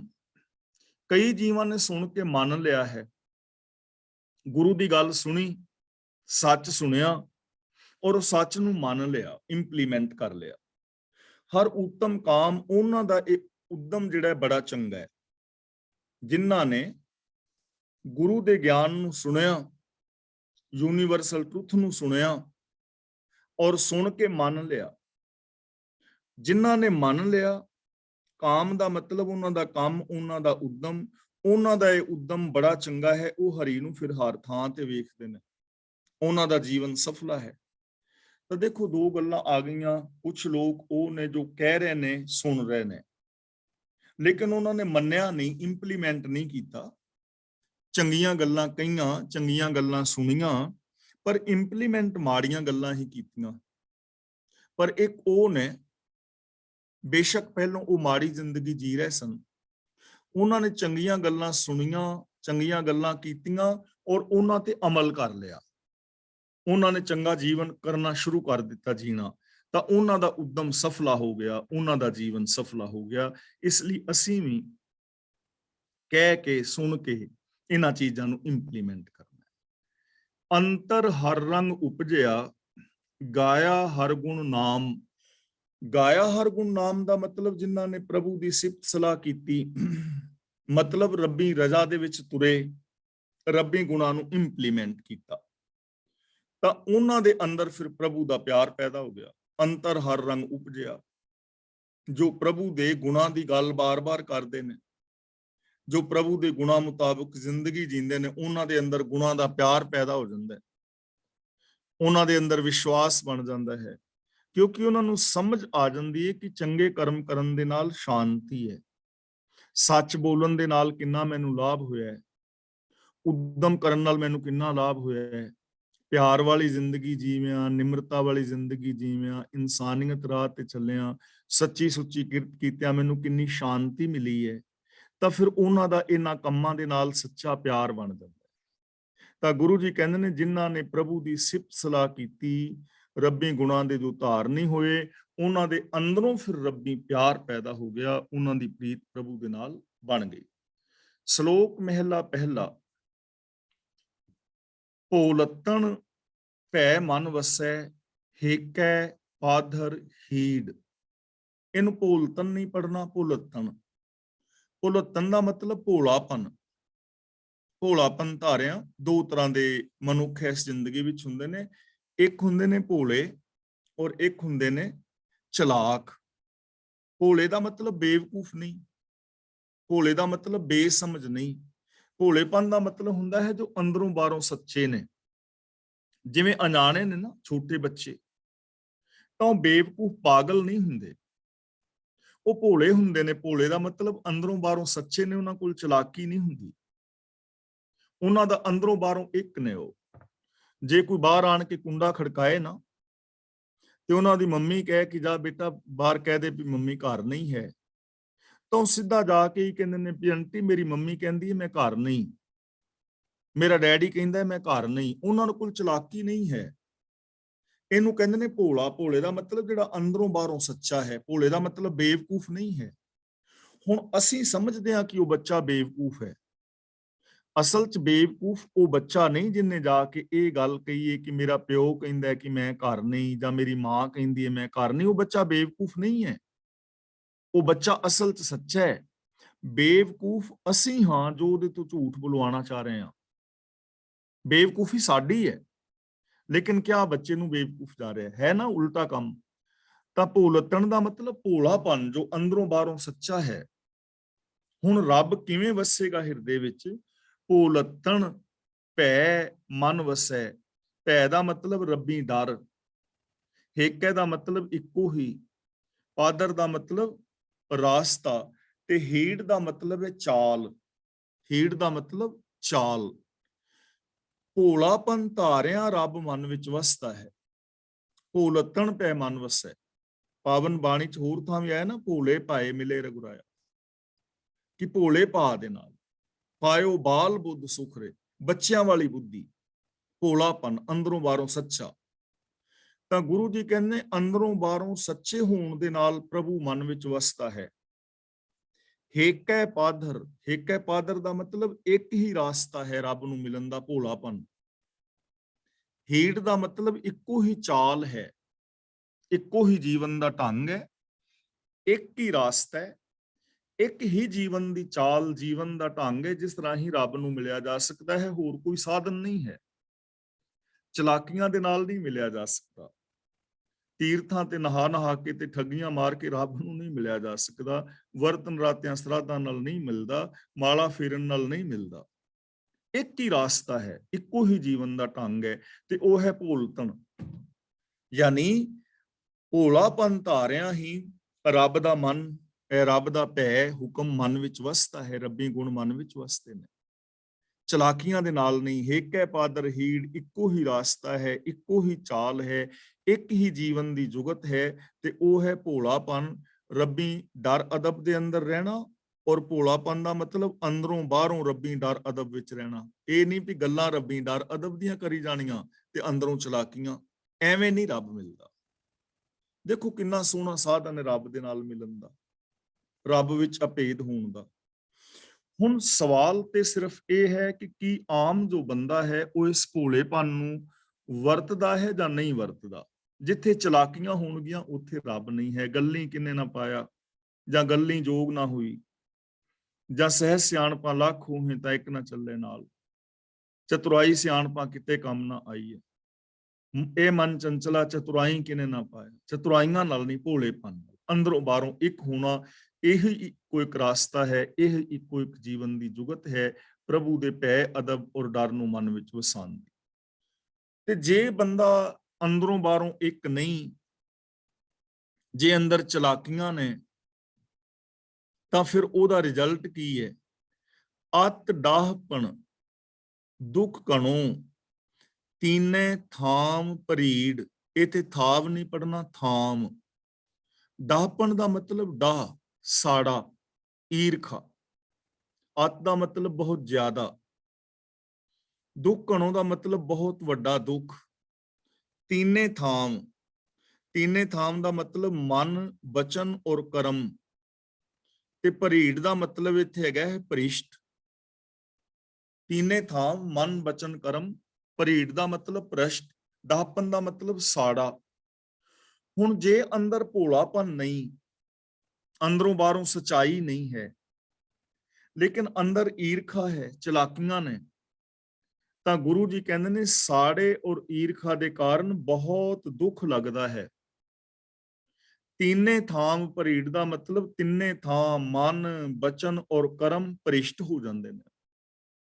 ਉਹ ਬੰਦਾ ਮਨ ਕਰਕੇ ਵੀ ਭ੍ਰਿਸ਼ਟ ਹੈ, ਬਚਨਾ ਕਰਕੇ ਵੀ ਭ੍ਰਿਸ਼ਟ ਹੈ, ਕਰਮਾਂ ਕਰਕੇ ਵੀ ਭ੍ਰਿਸ਼ਟ ਹੈ, ਉਹਦੀ ਸੋਚ ਵੀ ਭ੍ਰਿਸ਼ਟੀ ਹੁੰਦੀ ਹੈ, ਉਹਦੇ ਬੋਲ ਵੀ ਭ੍ਰਿਸ਼ਟੇ ਹੁੰਦੇ ਨੇ, ਔਰ ਉਹਦੇ ਕਰਮ ਵੀ ਭ੍ਰਿਸ਼ਟੇ ਹੋਏ ਗੰਦੇ ਮਾੜੇ ਹੁੰਦੇ। ਜਿਹਦੇ ਅੰਦਰ ਈਰਖਾ ਹੈ, ਜਿਹਦੇ ਅੰਦਰ ਭੋਲਾਪਨ ਨਹੀਂ ਹੈ, ਅੰਦਰੋਂ ਹੋਰ ਹੈ, ਬਾਹਰੋਂ ਹੋਰ ਹੈ, ਤਾਂ ਗੁਰੂ ਜੀ ਕਹਿੰਦੇ ਨੇ ਇਹ ਦੁੱਖਾਂ ਦਾ ਕਾਰਨ ਹੈ। ਔਰ ਹਕੀਕਤ ਹੈ, ਜਦੋਂ ਅਸੀਂ ਇਹਨਾਂ ਚੀਜ਼ਾਂ ਨੂੰ ਇਮਾਨਦਾਰੀ ਦੇ ਨਾਲ ਸੋਚਦੇ, ਵਿਚਾਰਦੇ, ਪਰਖਦੇ ਹਾਂ, ਆਪਣੇ ਜੀਵਨ ਨੂੰ, ਸਮਾਜ ਦੇ ਜੀਵਨ ਨੂੰ ਪੜਚੋਲਦੇ ਹਾਂ, ਤਾਂ ਹਕੀਕਤ ਤਾਂ ਇਹੋ ਹੀ ਹੈ ਕਿ ਲੋਕਾਂ ਦੇ ਅੰਦਰ ਭੋਲਾਪਨ ਤੇ ਹੈ ਨਹੀਂ। ਅੰਦਰੋਂ ਬਾਹਰੋਂ ਮਨ, ਬਚਨ, ਕਰਮ ਕਰਕੇ ਸੱਚੇ ਤੇ ਇਨਸਾਨ ਬਹੁਤ ਘੱਟ ਨੇ, ਤੇ ਮਨ ਔਰ ਬਚਨ, ਕਰਮ ਕਰਕੇ ਇੱਕ ਨਾ ਹੋਣ ਕਰਕੇ ਹੀ ਦੁਨੀਆ ਦੇ ਅੰਦਰ ਦੁੱਖ ਨੇ। ਬੰਦੇ ਦੀ ਸੋਚ ਭ੍ਰਿਸ਼ਟ ਹੋਈ ਪਈ ਹੈ, ਬੰਦੇ ਦੇ ਕਰਮ ਅਪਵਿੱਤਰ ਨੇ, ਬੰਦੇ ਦੇ ਬੋਲ ਈਰਖਾ ਸਾੜੇ ਵਾਲੇ ਨੇ। ਤਾਂ ਗੁਰੂ ਜੀ ਕਹਿੰਦੇ ਨੇ ਈਰਖਾ ਸਾੜੇ ਦੇ ਕਾਰਨ ਬਹੁਤ ਦੁੱਖ ਵਿਆਪਦਾ ਹੈ। ਮਨ, ਬਾਣੀ ਔਰ ਸਰੀਰ, ਬਾਣੀ ਦਾ ਮਤਲਬ ਬਚਨ, ਮਨ, ਬਚਨ, ਕਰਮ ਕਰਕੇ ਬੰਦਾ ਭ੍ਰਿਸ਼ਟ ਹੋ ਜਾਂਦਾ ਹੈ। ਮਹਿਲਾ ਪਹਿਲਾ, ਮਾਂਦਲ ਬੇਦ ਸੇ ਬਾਜਣੋ ਕਣੋ ਧੜੀਐ ਜੋਏ। ਮਾਂਦਲ ਦਾ ਮਤਲਬ ਹੁੰਦਾ ਹੈ ਢੋਲ। ਇਹ ਸ਼ਬਦ ਕਬੀਰ ਜੀ ਨੇ ਵੀ ਵਰਤਿਆ ਹੈ, ਕਬੀਰ ਸਭ ਜਗ ਹੋਂ ਫਿਰਿਓ ਮਾਂਦਲ ਖੰਡ ਚੜਾਏ। ਮਾਂਦਲ ਦਾ ਮਤਲਬ ਢੋਲ। ਵੇਦ ਦਾ ਮਤਲਬ ਵੇਦ ਨੇ, ਕਿਉਂਕਿ ਦੱਦੇ ਨਾਲ ਸਿਹਾਰੀ ਹੈ ਨਾ, ਵੇਦ ਨੇ ਜਾਂ ਵੇਦ ਵਿੱਚ। ਸੇ ਦਾ ਮਤਲਬ ਉਹ, ਸੇ ਮਾਂਦਲ ਦਾ ਮਤਲਬ ਉਹ ਢੋਲ। ਬਾਜਣੋਂ ਦਾ ਮਤਲਬ ਵਜਾਇਆ ਹੈ। ਘਣੋਂ ਧੜੀਏ, ਧੜੀਏ ਦਾ ਮਤਲਬ ਧੜਾ। ਦੋ ਧੜੇ ਹੁੰਦੇ ਨੇ, ਇੱਕ ਧੜਾ ਛੋਟਾ ਹੈ, ਇੱਕ ਧੜਾ ਵੱਡਾ ਹੈ। ਯਾਰ ਉਹਨਾਂ ਦਾ ਧੜਾ ਬੜਾ ਵੱਡਾ ਹੈ, ਪਾਰਟੀ ਬੜੀ ਵੱਡੀ ਹੈ। ਪਾਰਟੀ ਵੱਡੀ ਦਾ ਜਾਂ ਧੜੇ ਦਾ ਮਤਲਬ ਕਿ ਜ਼ਿਆਦੇ ਲੋਕ ਨੇ ਉਧਰ। ਘਣੋਂ ਧੜੀਏ ਦਾ ਮਤਲਬ ਬਹੁਤ ਜ਼ਿਆਦੀ ਲੁਕਾਈ। ਜੋਏ ਦਾ ਮਤਲਬ ਤੱਕਦਾ ਹੈ। ਤਾਂ ਗੁਰੂ ਜੀ ਸਾਨੂੰ ਸਮਝਾ ਰਹੇ ਹਨ ਕਿ ਘਣਾ ਧੜਾ ਜਿਹੜੀ ਬਹੁਤੀ ਲੁਕਾਈ ਹੈ, ਉਸ ਢੋਲ ਨੂੰ ਤੱਕਦੀ ਹੈ ਜੋ ਵੇਦ ਨੇ ਵਜਾਇਆ ਹੈ। ਵੇਦ ਨੇ ਕਿਹੜਾ ਢੋਲ ਵਜਾਇਆ ਹੈ? ਕਰਮ ਕਾਂਡਾਂ ਦਾ। ਇੱਥੇ ਕਰਮ ਕਾਂਡਾਂ ਦੀ ਗੱਲ ਹੋ ਰਹੀ ਹੈ ਕਿ ਬਹੁਤ ਸਾਰੇ ਲੋਕ ਕਰਮ ਕਾਂਡਾਂ ਵੱਲ ਤੱਕਦੇ ਨੇ, ਕਰਮ ਕਾਂਡਾਂ ਵੱਲ ਭੱਜਦੇ ਨੇ। ਔਰ ਕਬੀਰ ਜੀ ਨੇ ਪਾਵਨ ਬਾਣੀ ਦੇ ਵਿੱਚ ਇਹ ਬਚਨ ਕਹੇ ਨੇ, ਕਬੀਰ ਜਿਹੇ ਮਾਰਗ ਪੰਡਿਤ ਗਏ, ਪਾਛੈ ਪਰੀ ਬਹੀਰ, ਇੱਕ ਅਵਕਟ ਘਾਟੀ ਰਾਮ ਕੀ, ਤਿਹ ਚੜ ਰਹਿਓ ਕਬੀਰ। ਕਿ ਜਿਸ ਰਾਹ ਤੇ ਪੰਡਿਤ ਗਏ ਨੇ, ਕਰਮ ਕਾਂਡੀ ਲੋਕ, ਵਰਤ, ਨਰਾਤੇ, ਸਰਾਧ, ਜੰਤਰ ਮੰਤਰ, ਭੂਤ ਪ੍ਰੇਤਾਂ ਦੀਆਂ ਵਹਿਮ ਭਰਮ, ਤੀਰਥਾਂ ਦੇ ਉੱਤੇ ਇਸ਼ਨਾਨ ਤੇ ਮਾਲਾ ਫੇਰਨੀਆਂ ਤੇ ਸਮਾਧੀਆਂ ਲਾਣੀਆਂ ਤੇ ਜੰਗਲਾਂ ਵਿੱਚ ਚਲੇ ਜਾਣਾ, ਇਹ ਜਿੰਨੇ ਵੀ ਕਰਮ ਨੇ ਇਹ ਪੰਡਿਤ ਨੇ ਦ੍ਰਿੜ ਕਰਾਏ ਨੇ। ਤੇ ਗੁਰੂ ਜੀ ਕਹਿੰਦੇ ਨੇ ਇਧਰ ਲੋਕਾਂ ਨੇ ਵਹੀਰਾਂ ਕੱਤੀਆਂ ਹੋਈਆਂ ਨੇ। ਜਿੱਧਰ ਪੁਜਾਰੀ ਨੇ, ਪੁਜਾਰੀ ਗਿਆ ਹੈ, ਜੋ ਰਾਹ ਪੁਜਾਰੀ ਨੇ ਵਿਖਾਇਆ ਹੈ, ਉਧਰ ਲੋਕਾਂ ਨੇ ਵਹੀਰਾਂ ਕੱਤੀਆਂ ਨੇ। ਪਰ ਇੱਕ ਅਵਕਟ ਘਾਟੀ ਰਾਮ ਕੀ, ਇੱਕ ਬੜੀ ਔਖੀ ਘਾਟੀ ਹੈ ਰੱਬ ਦੇ ਮਿਲਾਪ ਦੀ, ਉਹ ਹੈ ਸੱਚ ਦੀ ਘਾਟੀ, ਗੁਣਾਂ ਦੀ ਘਾਟੀ।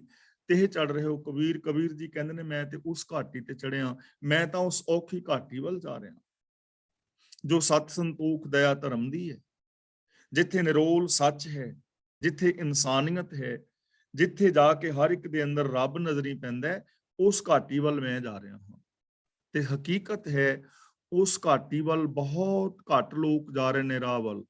ਸੱਚ ਦੇ ਰਾਹਾਂ ਤੇ ਕਦੇ ਭੀੜ ਨਹੀਂ ਹੁੰਦੀ, ਤੇ ਭੀੜਾਂ ਦੇ ਅੰਦਰ ਕਦੇ ਸੱਚ ਨਹੀਂ ਹੁੰਦਾ। ਤਾਂ ਕਬੀਰ ਜੀ ਇੱਥੇ ਕਹਿ ਰਹੇ ਨੇ ਕਿ ਜਿਹੜਾ ਢੋਲ ਪੁਜਾਰੀ ਨੇ ਕਰਮ ਕਾਂਡਾਂ ਦਾ ਵਜਾਇਆ ਹੈ, ਬਹੁਤੇ ਜੋ ਲੋਕ ਨੇ ਉਸ ਪਾਸੇ ਜਾ ਰਹੇ ਨੇ, ਉਸ ਰਾਹ ਨੂੰ ਤੱਕ ਰਹੇ ਨੇ। ਤਾਂ ਗੁਰੂ ਜੀ ਸਾਨੂੰ ਸਮਝਾ ਰਹੇ ਨੇ, ਨਾਨਕ ਨਾਮ ਸੰਭਾਲ ਤੂੰ, ਬੀਜੋ ਅਵਰ ਨਾ ਕੋਏ। ਬੀਜੋ ਦਾ ਮਤਲਬ ਦੂਜਾ, ਕਿ ਹੇ ਨਾਨਕ ਤੂੰ ਨਾਮ ਨੂੰ ਆਪਣੇ ਅੰਦਰ ਸੰਭਾਲ। ਨਾਮ ਦਾ ਮਤਲਬ ਹੁਕਮ, ਨਾਮ ਦਾ ਮਤਲਬ ਰੱਬੀ ਰਜ਼ਾ ਭਾਣਾ, ਰੱਬੀ ਸਿਫਤ ਸਲਾਹ, ਰੱਬੀ ਗੁਣ। ਤਾਂ ਗੁਰੂ ਪਾਤਸ਼ਾਹ ਜੀ ਸਾਨੂੰ ਸਮਝਾ ਰਹੇ ਨੇ ਕਿ ਹੇ ਮੇਰੇ ਮਨਾ, ਤੂੰ ਨਾਮ ਨੂੰ ਆਪਣੇ ਹਿਰਦੇ ਵਿੱਚ ਸੰਭਾਲ, ਰੱਬੀ ਗੁਣਾਂ ਨੂੰ ਸੰਭਾਲ, ਰੱਬੀ ਹੁਕਮ ਨੂੰ ਸੰਭਾਲ, ਰੱਬੀ ਰਜ਼ਾ ਵਿੱਚ ਤੁਰ, ਰੱਬੀ ਗੁਣਾਂ ਦਾ ਧਾਰਨੀ ਹੋ, ਬੀਜੋ ਅਵਰ ਨਾ ਕੋਏ। ਹੋਰ ਕੋਈ ਰਾਹ ਨਹੀਂ ਹੈ, ਹੋਰ ਕੋਈ ਰਾਸਤਾ ਨਹੀਂ ਹੈ ਕਿ ਜਿਸ ਤਰ੍ਹਾਂ ਹੀ ਤੂੰ ਸਫਲ ਹੋ ਸਕੇ, ਜਿਸ ਤਰ੍ਹਾਂ ਹੀ ਤੇਰੀ ਜ਼ਿੰਦਗੀ ਵਿੱਚ ਖੁਸ਼ੀ ਪੈਦਾ ਹੋਵੇ, ਆਨੰਦ ਪੈਦਾ ਹੋਵੇ, ਤੇਰੇ ਜੀਵਨ ਵਿੱਚ ਇਨਸਾਨੀਅਤ ਪੈਦਾ ਹੋਵੇ, ਤੂੰ ਰੱਬ ਦੇ ਨਾਲ ਮਿਲ ਸਕੇ, ਦੂਜਾ ਕੋਈ ਰਾਸਤਾ ਨਹੀਂ ਹੈ। ਇਸ ਲਈ ਰੱਬੀ ਹੁਕਮ ਨੂੰ ਸੰਭਾਲ, ਰੱਬੀ ਹੁਕਮ ਤੇ ਤੁਰ, ਰੱਬੀ ਗੁਣਾਂ ਨੂੰ ਆਪਣੇ ਜੀਵਨ ਦਾ ਸਹਾਰਾ ਬਣਾ। ਮਹਿਲਾ ਪਹਿਲਾ। ਸਾਗਰ ਗੁਣੀ ਅਥਾ ਕਿਨ ਹਾਥਾਲਾ ਦੇਖੀਏ। ਹਾਥਾਲਾ ਦਾ ਮਤਲਬ ਥਾ, ਸਾਗਰ ਦਾ ਮਤਲਬ ਸੰਸਾਰ, ਇੱਥੇ ਗੁਣੀ ਦਾ ਮਤਲਬ ਹੈ ਤ੍ਰੈ ਗੁਣੀ, ਤਿੰਨ ਗੁਣਾ ਵਾਲਾ, ਯਾਨੀ ਇਹ ਸੰਸਾਰ ਸਾਗਰ। ਹਥਾਲਾ ਦਾ ਮਤਲਬ ਥਾ। ਤ੍ਰੈ ਗੁਣੀ ਸੰਸਾਰ ਮਾਨੋ ਇੱਕ ਅਤ ਡੂੰਘਾ ਸਮੁੰਦਰ ਹੈ ਜਿਸ ਦੀ ਥਾਂ ਕਿਸੇ ਨੇ ਨਹੀਂ ਲੱਭੀ। ਤ੍ਰੈ ਗੁਣੀ ਸੰਸਾਰ ਦਾ ਮਤਲਬ ਇਹ ਜਿਹੜਾ ਸਾਰੇ ਦਾ ਸਾਰਾ ਸੰਸਾਰ ਹੈ, ਜਿੱਥੇ ਤਿੰਨ ਕਿਸਮ ਦੇ ਲੋਕ ਨੇ, ਇੱਕ ਜੋ ਅਗਿਆਨਤਾ ਵਾਲੇ ਕਰਮ ਕਰ ਰਹੇ ਨੇ, ਔਰ ਜਿਹੜੇ ਲੋਕ ਲੱਭ ਲੋਭ ਵਾਲੇ ਕਰਮ ਕਰ ਰਹੇ ਨੇ, ਔਰ ਜਿਹੜੇ ਇਸ ਸੰਸਾਰ ਆਦਿਕ ਨੂੰ ਤਿਆਗ ਗਏ ਨੇ। ਮਤਲਬ ਸਾਰਾ ਸੰਸਾਰ ਇੱਕ ਅਥਾਹ ਸਾਗਰ ਹੈ, ਇਹਦਾ ਕਿਸੇ ਨੇ ਅੰਤ ਨਹੀਂ ਲੱਭਿਆ। ਤੇ ਵਾਸਤਵ ਦੇ ਵਿੱਚ ਜੇ ਇਸ ਕੁਦਰਤ ਦਾ ਅੰਤ ਪਾਣਾ ਚਾਹੀਏ ਤਾਂ ਇਸ ਕੁਦਰਤ ਦਾ ਅੰਤ ਕੋਈ ਨਹੀਂ ਪਾ ਸਕੇਗਾ, ਕੋਈ ਵੀ ਨਹੀਂ ਪਾ ਸਕਦਾ। ਤੇ ਦੂਜੀ ਗੱਲ ਹੈ, ਦੁਨੀਆ ਦੇ ਅੰਦਰ ਜੋ ਔਗਣ ਨੇ, ਵਿਕਾਰ ਨੇ, ਇਹਨਾਂ ਦੇ ਵਿੱਚੋਂ ਕਿੰਨੇ ਕੁ ਲੋਕ ਪਾਰ ਲੰਘੇ ਨੇ, ਕਿੰਨੇ ਕੁ ਲੋਕ ਐਸੇ ਨੇ ਜਿਨ੍ਹਾਂ ਦੀ ਸੋਚ ਦੇ ਅੰਦਰ ਰੰਚਕ ਮਾਤਰ ਵੀ ਕੋਈ ਦੋਸ਼ ਨਹੀਂ, ਕੋਈ ਕਮੀ ਨਹੀਂ। ਈਰਖਾ, ਦਵੈਸ਼, ਵੈਰ, ਵਿਰੋਧ, ਝੂਠ, ਫਰੇਬ, ਕੀਨਾ, ਸਾੜਾ ਜੋ ਬਿਲਕੁਲ ਮੁਕੰਮਲ ਤੌਰ ਤੇ ਪਾਰ ਲੰਘ ਗਿਆ ਹੋਵੇ, ਉਹਨੇ ਥਾਂ ਪਾ ਲਈ ਹੋਵੇ, ਉਹ ਪਾਰ ਲੰਘ ਗਿਆ ਹੋਵੇ, ਬਹੁਤ ਘੱਟ ਲੋਕ ਨੇ। ਇਹਦਾ ਮਤਲਬ ਇਹ ਨਹੀਂ ਕਿ ਬਿਲਕੁਲ ਨਹੀਂ ਹਨ, ਗੱਲ ਬਹੁ ਗਿਣਤੀ ਦੀ ਹੈ। ਤਾਂ ਤ੍ਰੈਗੁਣੀ ਸੰਸਾਰ ਮਾਨੋ ਇੱਕ ਡੂੰਘਾ ਸਮੁੰਦਰ ਹੈ, ਇਹਦੀ ਥਾਂ ਕਿਸੇ ਨੇ ਨਹੀਂ ਲੱਭੀ। ਵੱਡਾ ਵੇ ਪ੍ਰਵਾਹ ਸਤਿਗੁਰ ਮਿਲੇ ਤਾਂ ਪਾਰ ਪਵਾਂ। ਇਹਨੂੰ ਪਵਾ ਨਹੀਂ ਪੜਨਾ, ਪਵਾਂ ਮੈਂ ਨਿਕਲਾਂ। ਵੱਡਾ ਵੇ ਪ੍ਰਵਾਹ, ਪ੍ਰਭੂ ਬੜਾ ਵੱਡਾ ਹੈ, ਬੇਪਰਵਾਹ ਹੈ। ਜੇ ਮੈਨੂੰ ਸਤਿਗੁਰੂ ਮਿਲ ਜਾਏ, ਵੱਡਾ ਵੇ ਪ੍ਰਵਾਹ ਸਤਿਗੁਰ ਮਿਲੇ ਤਾਂ ਪਾਰ ਪਵਾਂ। ਜੇ ਸਤਿਗੁਰੂ ਮੈਨੂੰ ਮਿਲ ਪਏ ਜੋ ਬੜਾ ਬੇਪਰਵਾਹ ਹੈ, ਤਾਂ ਮੈਂ ਇਸ ਸੰਸਾਰ ਸਾਗਰ ਤੋਂ ਪਾਰ ਲੰਘ ਸਕਦਾ, ਤਾਂ ਮੈਂ ਇਹਨਾਂ ਔਗਣਾਂ ਤੋਂ ਪਾਰ ਹੋ ਸਕਦਾ ਹਾਂ। ਯਾਨੀ ਇਹ ਸੰਸਾਰ ਵਿੱਚ ਅਨੰਤ ਔਗਣ ਨੇ, ਪਾਪ ਨੇ, ਵਿਕਾਰ ਨੇ, ਨੈਗੇਟਿਵਿਟੀ ਹੈ। ਇਹਨਾਂ ਦੇ ਵਿੱਚੋਂ ਪਾਰ ਲੰਘਣਾ ਆਮ ਮਨੁੱਖ ਦੇ ਵੱਸ ਦੀ ਗੱਲ ਨਹੀਂ ਹੈ, ਕਿਉਂਕਿ ਉਹਦੇ ਕੋਲ ਗਿਆਨ ਨਹੀਂ, ਉਹਨੂੰ ਕੋਈ ਰਾਹ ਨਹੀਂ ਸੁਝਦਾ ਕਿ ਕਿਵੇਂ ਪਾਰ ਪਵਾਂ। ਤਾਂ ਉਹਦੇ ਵਾਸਤੇ ਇੱਕੋ ਹੀ ਸਾਧਨ ਹੈ, ਗੁਰੂ, ਗੁਰੂ ਦਾ ਗਿਆਨ। ਜੇ ਕੋਈ ਗਿਆਨ ਗੁਰੂ ਦੀ ਅਗਵਾਈ ਵਿੱਚ ਚੱਲਦਾ ਹੈ ਤਾਂ ਉਹ ਪਾਰ ਲੰਘ ਸਕਦਾ ਹੈ। ਪਾਰ ਲੰਘਣਾ ਇੰਪੋਸੀਬਲ ਨਹੀਂ ਹੈ। ਜਿਵੇਂ ਸਮੁੰਦਰ ਦੇ ਵਿੱਚ ਜਹਾਜ਼ ਤੇ ਚੜਿਆ ਪਾਰ ਹੋ ਜਾਈਦਾ ਨਾ, ਐਵੇਂ ਜੋ ਸਾਡੀ ਮਾਨਸਿਕਤਾ ਦੇ ਵਿੱਚ ਅਨੰਤ ਵਿਕਾਰ ਭਰੇ ਪਏ ਨੇ, ਜੇ ਅਸੀਂ ਗੁਰੂ ਗਿਆਨ ਮੁਤਾਬਕ ਜ਼ਿੰਦਗੀ ਜੀਵੀਏ ਤਾਂ ਅਸੀਂ ਆਪਣੀ ਉਸ ਵਿਕਾਰਾਂ ਵਾਲੀ ਸੋਚ ਦੇ ਵਿੱਚੋਂ ਪਾਰ ਲੰਘ ਸਕਦੇ ਹਾਂ। ਇਹ ਸਾਧਨ ਹੈ। ਮੱਝ ਭਰ ਦੁੱਖ ਬਦੁੱਖ, ਮੰਝ ਦਾ ਮਤਲਬ ਵਿੱਚ, ਮੰਝ ਭਰ ਦੁੱਖ ਬਦੁੱਖ, ਮੰਝ ਦਾ ਮਤਲਬ ਵਿਚਲਾ ਹਿੱਸਾ, ਵਿੱਚ। ਭਰ ਦਾ ਮਤਲਬ ਭਰਿਆ ਹੋਇਆ, ਦੁੱਖ ਬਦੁੱਖ ਦਾ ਮਤਲਬ ਦੁੱਖਾਂ ਦੇ ਨਾਲ। ਤਾਂ ਗੁਰੂ ਜੀ ਕਹਿੰਦੇ ਨੇ ਇਹ ਸੰਸਾਰ ਸਮੁੰਦਰ ਮਾਨੋ ਦੁੱਖਾਂ ਦੇ ਨਾਲ ਭਰਿਆ ਹੋਇਆ ਹੈ। ਹੁਣ ਜਿੱਥੇ ਵਿਕਾਰ ਨੇ, ਮੇਰੀ ਸੋਚ, ਜੇ ਮੇਰੀ ਸੋਚ ਵਿੱਚ ਈਰਖਾ, ਕੀਨਾ, ਸਾੜਾ, ਫਰੇਬ, ਝੂਠ ਆਦਿਕ ਨੇ, ਤਾਂ ਮੇਰੇ ਅੰਦਰ ਦੁੱਖ ਵੀ ਭਰੇ ਹੋਣਗੇ, ਮੈਨੂੰ ਦੁਖੀ ਹੋਣਾ ਪਵੇਗਾ।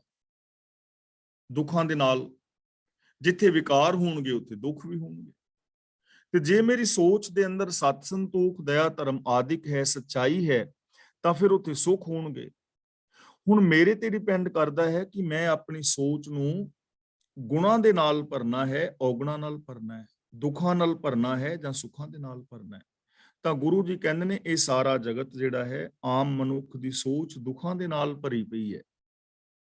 ਦੁੱਖਾਂ ਤੋਂ ਆਮ ਲੋਕ ਬਚ ਨਹੀਂ ਸਕੇ, ਬਹੁ ਗਿਣਤੀ। ਤਾਂ ਇਹਨਾਂ ਦੁੱਖਾਂ ਤੋਂ ਬਚਣ ਦਾ ਸਾਧਨ ਕੀ ਹੈ? ਤਾਂ ਗੁਰੂ ਜੀ ਕਹਿੰਦੇ ਨੇ ਨਾਨਕ ਸੱਚੇ ਨਾਮ ਬਿਨ, ਪ੍ਰਭੂ ਦੇ ਸੱਚੇ ਹੁਕਮ ਤੋਂ ਬਿਨਾ, ਪ੍ਰਭੂ ਦੀ ਸੱਚੀ ਸਿਫਤ ਸਲਾਹ ਤੋਂ ਬਿਨਾ ਕਿਨੇ ਨਾ ਲੱਥੀ ਭੁੱਖ। ਕਿਨੇ ਦਾ ਮਤਲਬ ਕਿਸੇ ਦੀ ਵੀ ਭੁੱਖ ਨਹੀਂ ਉਤਰਦੀ। ਇਹਨਾਂ ਨੂੰ ਵਿਕਾਰਾਂ ਨੂੰ ਕਮਾ ਕਮਾ ਕੇ ਕਦੇ ਕੋਈ ਰੱਜਿਆ ਨਹੀਂ। ਵਿਕਾਰ ਕਮਾ ਕਮਾ ਕੇ ਕਦੇ ਕਿਸੇ ਨੂੰ ਸ਼ਾਂਤੀ ਨਹੀਂ ਮਿਲੀ, ਤ੍ਰਿਪਤੀ ਨਹੀਂ ਮਿਲੀ। ਸੱਚੇ ਨਾਮ ਦਾ ਮਤਲਬ ਸੱਚਾ ਹੁਕਮ, ਸੱਚੀ ਸਿਫਤ ਸਲਾਹ। ਰੱਬ ਦੇ ਸੱਚੇ ਗੁਣਾਂ ਨੂੰ ਧਾਰਨ ਕਰਨ ਤੋਂ ਬਿਨਾ, ਰੱਬੀ ਰਜਾ ਵਿੱਚ ਤੁਰਨ ਤੋਂ ਬਿਨਾ ਕਿਸੇ ਦੀ ਵੀ ਤ੍ਰਿਸ਼ਨਾ ਨਹੀਂ ਮਿਟੀ, ਕਿਸੇ ਦੀ ਵੀ ਭੁੱਖ ਨਹੀਂ ਮਿਟੀ, ਕਿਸੇ ਨੂੰ ਵੀ ਸ਼ਾਂਤੀ ਨਹੀਂ ਮਿਲੀ। ਤਾਂ ਇਹਦਾ ਮਤਲਬ ਇਹ ਹੋਇਆ ਕਿ ਜਿੱਥੇ ਅਸੀਂ ਦੁਖੀ ਔਰ ਅਸ਼ਾਂਤ ਹਾਂ, ਉਹਦਾ ਕਾਰਨ ਸਿਰਫ ਇਹ ਹੈ ਕਿ ਮਨੁੱਖ ਰੱਬੀ ਰਜਾ ਤੋਂ ਕਿਤੇ ਉਲਟ ਚੱਲ ਰਿਹਾ ਹੈ, ਕਿਤੇ ਪਾਪ ਵਿਕਾਰ ਕਮਾ ਰਿਹਾ ਹੈ। ਤੇ ਇਸ ਭੁੱਖ ਨੂੰ ਮਿਟਾਉਣ ਲਈ, ਮਤਲਬ ਦੁੱਖਾਂ ਤੋਂ ਬਾਹਰ ਜਾਣ ਲਈ ਇੱਕ ਹੀ ਸਾਧਨ ਹੈ, ਰੱਬ ਦੀ ਰਜਾ ਔਰ ਰੱਬੀ ਗੁਣ। ਜੇ ਮਨੁੱਖ ਰੱਬੀ ਗੁਣਾਂ ਦਾ ਧਾਰਨੀ ਹੋ ਜਾਏ, ਰੱਬੀ ਰਜਾ ਵਿੱਚ ਤੁਰੇ, ਤਾਂ ਇਹਦੀ ਵਿਕਾਰਾਂ ਦੀ ਜਿਹੜੀ ਹੈ ਨਾ, ਇਹ ਤ੍ਰਿਪਤੀ ਹੋ ਸਕਦੀ ਹੈ, ਇਹਦੀ ਭੁੱਖ ਮਿਟ ਸਕਦੀ ਹੈ, ਤ੍ਰਿਸ਼ਨਾ ਲੈ ਸਕਦੀ ਹੈ, ਅਸ਼ਾਂਤੀ ਖਤਮ ਹੋ ਸਕਦੀ ਹੈ। ਪੌੜੀ, ਜਿਨਨੀ ਅੰਦਰ ਭਾਲਿਆ ਗੁਰ ਸ਼ਬਦ ਸੁਹਾਵੇ। ਗੁਰ ਸ਼ਬਦ ਸੁਹਾਵੇ ਦਾ ਮਤਲਬ ਗੁਰੂ ਦੇ ਸੋਹਣੇ ਸ਼ਬਦ ਰਾਹੀਂ। ਗੁਰ ਸ਼ਬਦ ਦਾ ਮਤਲਬ ਗੁਰੂ ਦਾ ਸ਼ਬਦ, ਸੁਹਾਵੇ ਦਾ ਮਤਲਬ ਸੋਹਣਾ। ਅੰਦਰ ਭਾਲਿਆ ਦਾ ਮਤਲਬ ਅੰਦਰ ਲੱਭਿਆ ਹੈ। ਸਤਿਗੁਰ ਦੇ ਸੋਹਣੇ ਸ਼ਬਦ ਦੇ ਰਾਹੀਂ ਜਿਨ੍ਹਾਂ ਨੇ ਆਪਣੇ ਅੰਦਰ ਨੂੰ ਭਾਲਿਆ ਹੈ, ਭਾਵ ਮਨ ਨੂੰ ਖੋਜਿਆ ਹੈ। ਗੁਰੂ ਦਾ ਸੋਹਣਾ ਸ਼ਬਦ, ਗੁਰੂ ਦਾ ਸੋਹਣਾ ਗਿਆਨ, ਗੁਰੂ ਦੇ ਸੁੰਦਰ ਵਿਚਾਰ, ਗੁਰੂ ਦੀ ਸੋਹਣੀ ਫਿਲਾਸਫੀ, ਗੁਰੂ ਦਾ ਦਿੱਤਾ ਹੋਇਆ ਵੇ ਆਫ ਲਾਈਫ, ਗੁਰੂ ਦਾ ਗਿਆਨ, ਗੁਰੂ ਦਾ ਉਪਦੇਸ਼। ਜਿਨ੍ਹਾਂ ਨੇ ਗੁਰੂ ਉਪਦੇਸ਼ ਰਾਹੀਂ ਆਪਣਾ ਅੰਦਰ ਖੋਜਿਆ, ਆਪਣੇ ਮਨ ਦੀ ਖੋਜ ਕੀਤੀ ਕਿ ਮੇਰੇ ਵਿੱਚ ਕੀ ਦੋਸ਼ ਨੇ, ਕਿੱਥੇ ਮੈਂ ਖੜਾ ਹਾਂ, ਮੇਰੀ ਮਾਨਸਿਕਤਾ ਕੈਸੀ ਹੈ, ਬੌਧਿਕ ਤੌਰ ਤੇ ਕਿੱਥੇ ਖੜਾ ਹਾਂ, ਮੈਂ ਬੌਧਿਕ ਔਰ ਮਾਨਸਿਕ ਤੌਰ ਤੇ ਕਿੱਥੇ ਜਾਣਾ ਚਾਹੁੰਦਾ ਹਾਂ, ਕੀ ਮੈਂ ਹੋਣਾ ਚਾਹੁੰਦਾ ਹਾਂ, ਕੀ ਮੈਂ ਪਾਣਾ ਚਾਹੁੰਦਾ ਹਾਂ, ਮੇਰੇ ਅੰਦਰ ਕਿਹੜੀਆਂ-ਕਿਹੜੀਆਂ ਸੰਭਾਵਨਾਵਾਂ ਨੇ। ਜਿਨ੍ਹਾਂ ਨੇ ਗੁਰੂ ਦੇ ਸੋਹਣੇ ਉਪਦੇਸ਼ ਰਾਹੀਂ ਆਪਣੇ ਅੰਦਰ ਨੂੰ ਖੋਜਿਆ, ਜੋ ਇੱਛਨ ਸੋ ਪਾਏਂਦੇ ਹਰ ਨਾਮ ਧਿਆਵੇ। ਧਿਆਵੇ ਦਾ ਮਤਲਬ ਧਿਆਉਂਦੇ ਹਨ, ਧਿਆਨ ਵਿੱਚ ਰੱਖਦੇ ਹਨ, ਇੰਪਲੀਮੈਂਟ ਕਰਦੇ ਹਨ। ਹਰ ਨਾਮ ਦਾ ਮਤਲਬ ਰੱਬੀ ਹੁਕਮ। ਹਰ ਨਾਮ ਧਿਆਵੇ ਦਾ ਮਤਲਬ ਉਹ ਰੱਬੀ ਹੁਕਮ ਵਿੱਚ ਤੁਰਦੇ ਹਨ, ਉਹਨਾਂ ਦੇ ਧਿਆਨ ਵਿੱਚ ਹਮੇਸ਼ਾ ਰੱਬੀ ਹੁਕਮ ਹੈ। ਤੇ ਜੋ ਰੱਬੀ ਹੁਕਮ ਵਿੱਚ ਤੁਰਦੇ ਨੇ, ਰੱਬੀ ਹੁਕਮ ਨੂੰ ਇੰਪਲੀਮੈਂਟ ਜ਼ਿੰਦਗੀ ਵਿੱਚ ਕਰਦੇ ਨੇ, ਜੋ ਇੱਛਨ ਸੋ ਪਾਏਂਦੇ, ਜੋ ਵੀ ਉਹ ਚਾਹੁੰਦੇ ਨੇ ਉਹ ਪਾ ਲੈਂਦੇ ਨੇ, ਜੋ ਵੀ ਚਾਹੁੰਦੇ ਨੇ ਉਹ ਪਾ ਲੈਂਦੇ ਨੇ। ਇਟ ਮੀਨਸ ਕਿ ਬੰਦਾ ਜੋ ਵੀ ਚਾਹੁੰਦਾ ਹੈ ਉਹ ਪਾ ਸਕਦਾ ਹੈ, ਲੇਕਿਨ ਮਿਲੇਗਾ ਉਹਨੂੰ ਸਿਸਟਮ ਦੇ ਅੰਦਰ।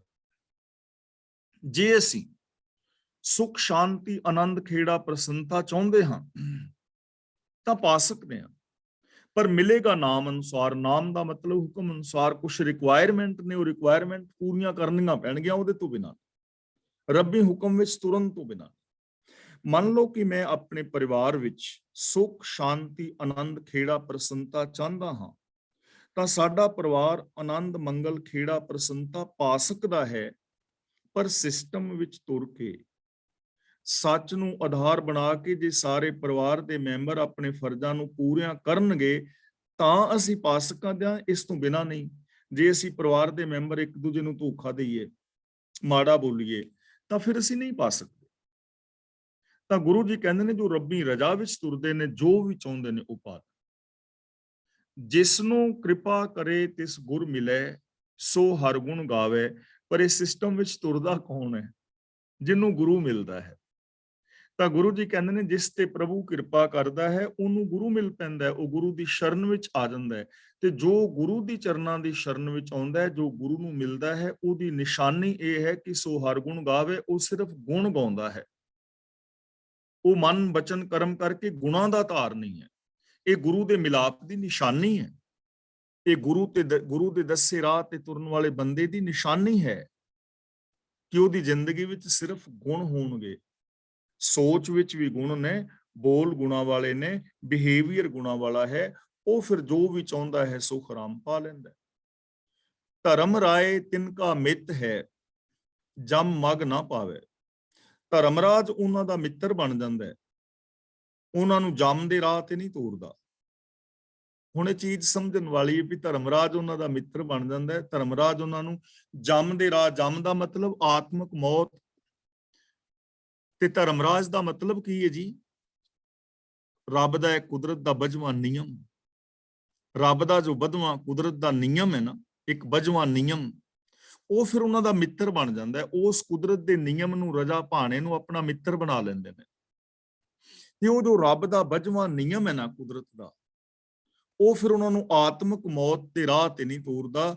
ਯਾਨੀ ਜੋ ਰੱਬੀ ਰਜ਼ਾ ਨੂੰ ਆਪਣਾ ਮਿੱਤਰ ਬਣਾ ਲੈਂਦੇ ਨੇ, ਉਹ ਮੁੜ ਕੇ ਆਤਮਿਕ ਮੌਤ ਦੇ ਰਾਹ ਤੁਰਦੇ ਨਹੀਂ, ਉਹ ਆਤਮਿਕ ਮੌਤ ਤੇ ਨਹੀਂ ਮਰਦੇ, ਉਹਨਾਂ ਦੇ ਜਮ ਨਜ਼ਦੀਕ ਨਹੀਂ ਆਉਂਦੇ। ਕਾਮ, ਕ੍ਰੋਧ, ਲੋਭ ਆਦਿਕ ਜਮ ਨੇ ਉਹਨਾਂ ਦੇ ਨੇੜੇ ਨਹੀਂ ਹੁੰਦੇ। ਜੋ ਰੱਬੀ ਰਜ਼ਾ ਨੂੰ ਆਪਣਾ ਮਿੱਤਰ ਬਣਾ ਲੈਂਦੇ ਨੇ, ਰੱਬੀ ਰਜ਼ਾ ਉਹਨਾਂ ਨੂੰ ਫਿਰ ਕਾਮ, ਕ੍ਰੋਧ ਦੇ ਰਾਹ ਤੇ ਨਹੀਂ ਤੁਰਨ ਦਿੰਦੀ।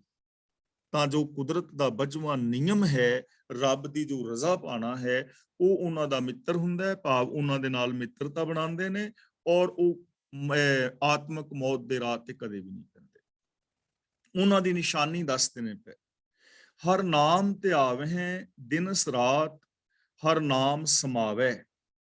ਹਰ ਨਾਮ ਧਿਆਵੈ, ਹਰ ਨਾਮ ਦਾ ਮਤਲਬ ਪ੍ਰਭੂ ਦੀ ਸਿਫਤ ਸਲਾਹ, ਧਿਆਵੇਂ ਦਾ ਮਤਲਬ ਧਿਆਨ ਵਿੱਚ ਰੱਖਦੇ ਨੇ, ਯਾਦ ਰੱਖਦੇ ਨੇ, ਯਾਦ ਕਰਦੇ। ਉਹ ਦਿਨ ਰਾਤ ਰੱਬੀ ਸਿਫਤ ਸਲਾਹ ਕਰਦੇ ਨੇ, ਉਹ ਦਿਨ ਰਾਤ ਰੱਬੀ ਗੁਣ ਗਾਉਂਦੇ ਨੇ, ਮਨ ਬਚਨ ਕਰਮ ਕਰਕੇ ਗੁਣਾਂ ਦੇ ਧਾਰਨੀ ਹੁੰਦੇ ਨੇ, ਗੁਣਾਂ ਨੂੰ ਇੰਪਲੀਮੈਂਟ ਕਰਦੇ ਹਨ। ਹਰ ਨਾਮ ਸਮਾਵੇ, ਤੇ ਹਰ ਨਾਮ ਦੇ ਵਿੱਚ ਹੀ ਸਮਾ ਜਾਂਦੇ ਨੇ। ਗੁਣ ਕਹੇ ਗੁਣੀ ਸਮਾਵਣਿਆ, ਉਹ ਗੁਣ ਗਾਉਂਦੇ ਗਾਉਂਦੇ ਗੁਣੀ ਪ੍ਰਭੂ ਦੇ ਅੰਦਰ ਹੀ ਸਮਾ ਜਾਂਦੇ ਨੇ। ਉਹਨਾਂ ਦੀ ਸੁਰਤ ਸੱਚ ਦੇ ਅੰਦਰ ਸਮਾ ਜਾਂਦੀ ਹੈ, ਦਇਆ ਦੇ ਅੰਦਰ ਸਮਾ ਜਾਂਦੀ ਹੈ। ਉਹ ਰੱਬੀ ਰਜ਼ਾ ਦੇ ਵਿੱਚ ਤੁਰਨ ਵਾਲੇ ਜੋ ਇਨਸਾਨ ਨੇ, ਉਹ ਰੱਬੀ ਰਜ਼ਾ ਦੇ ਅਨੁਸਾਰ ਤੁਰਦੇ, ਰੱਬੀ ਗੁਣਾਂ ਨੂੰ ਗਾਉਂਦੇ, ਰੱਬੀ ਗੁਣਾਂ ਦੇ ਅੰਦਰ ਸਮਾ ਜਾਂਦੇ ਨੇ। ਮਤਲਬ ਕਿ ਉਹ ਰੱਬ ਦਾ ਰੂਪ ਹੀ ਹੋ ਜਾਂਦੇ ਨੇ। ਤਾਂ ਦੇਖੋ ਕਿੰਨਾ ਸੋਹਣਾ ਰਾਸਤਾ ਗੁਰੂ ਪਾਤਸ਼ਾਹ ਜੀ ਨੇ ਸਾਡੇ ਵਾਸਤੇ ਬਖਸ਼ਿਸ਼ ਕੀਤਾ ਹੈ। ਕਿੰਨੇ ਆਸਾਨ ਲਫ਼ਜ਼ਾਂ ਦੇ ਵਿੱਚ ਕਿੰਨਾ ਸੌਖਾ ਰਾਹ ਸਾਨੂੰ ਸਮਝਾਇਆ ਹੈ, ਤੇ ਅਸੀਂ ਇਹਨਾਂ ਚੀਜ਼ਾਂ ਨੂੰ ਫੋਲੋ ਕਰਕੇ, ਅਪਣਾ ਕੇ ਮਹਾਨ ਜੀਵਨ ਬਤੀਤ ਕਰ ਸਕਦੇ ਹਾਂ। ਤਾਂ ਅੱਜ ਦੀ ਵਿਚਾਰ ਮੈਂ ਇੱਥੇ ਸਮਾਪਤ ਕਰਦਾ ਜੀ। ਅੱਜ ਦੀ ਇਸ ਵਿਚਾਰ ਵਿੱਚ ਜੇ ਕਿਸੇ ਵੀਰ ਭੈਣ ਦਾ ਕੋਈ ਛੋਟਾ ਮੋਟਾ ਸਵਾਲ ਹੈ ਤਾਂ ਉਹ ਸਵਾਲ ਕਰ ਸਕਦੇ ਹੋ। ਜੇ ਕਿਸੇ ਵੀਰ ਭੈਣ ਨੇ ਆਪਣਾ ਕੋਈ ਵਿਚਾਰ ਪੇਸ਼ ਕਰਨਾ ਹੈ ਤਾਂ ਆਪਣੇ ਵਿਚਾਰ ਰੱਖ ਸਕਦੇ ਹੋ। ਕਲਾਸ ਦੀ ਅਗਲੀ ਕਾਰਵਾਈ ਵੀਰ ਤਰਲੋਚਨ ਸਿੰਘ ਜੀ ਕਰ ਰਹੇ ਨੇ। ਹੋਈਆਂ ਭੁੱਲਾਂ ਦੀ ਖਿਮਾ। ਵਾਹਿਗੁਰੂ ਜੀ ਕਾ ਖਾਲਸਾ, ਵਾਹਿਗੁਰੂ ਜੀ ਕੀ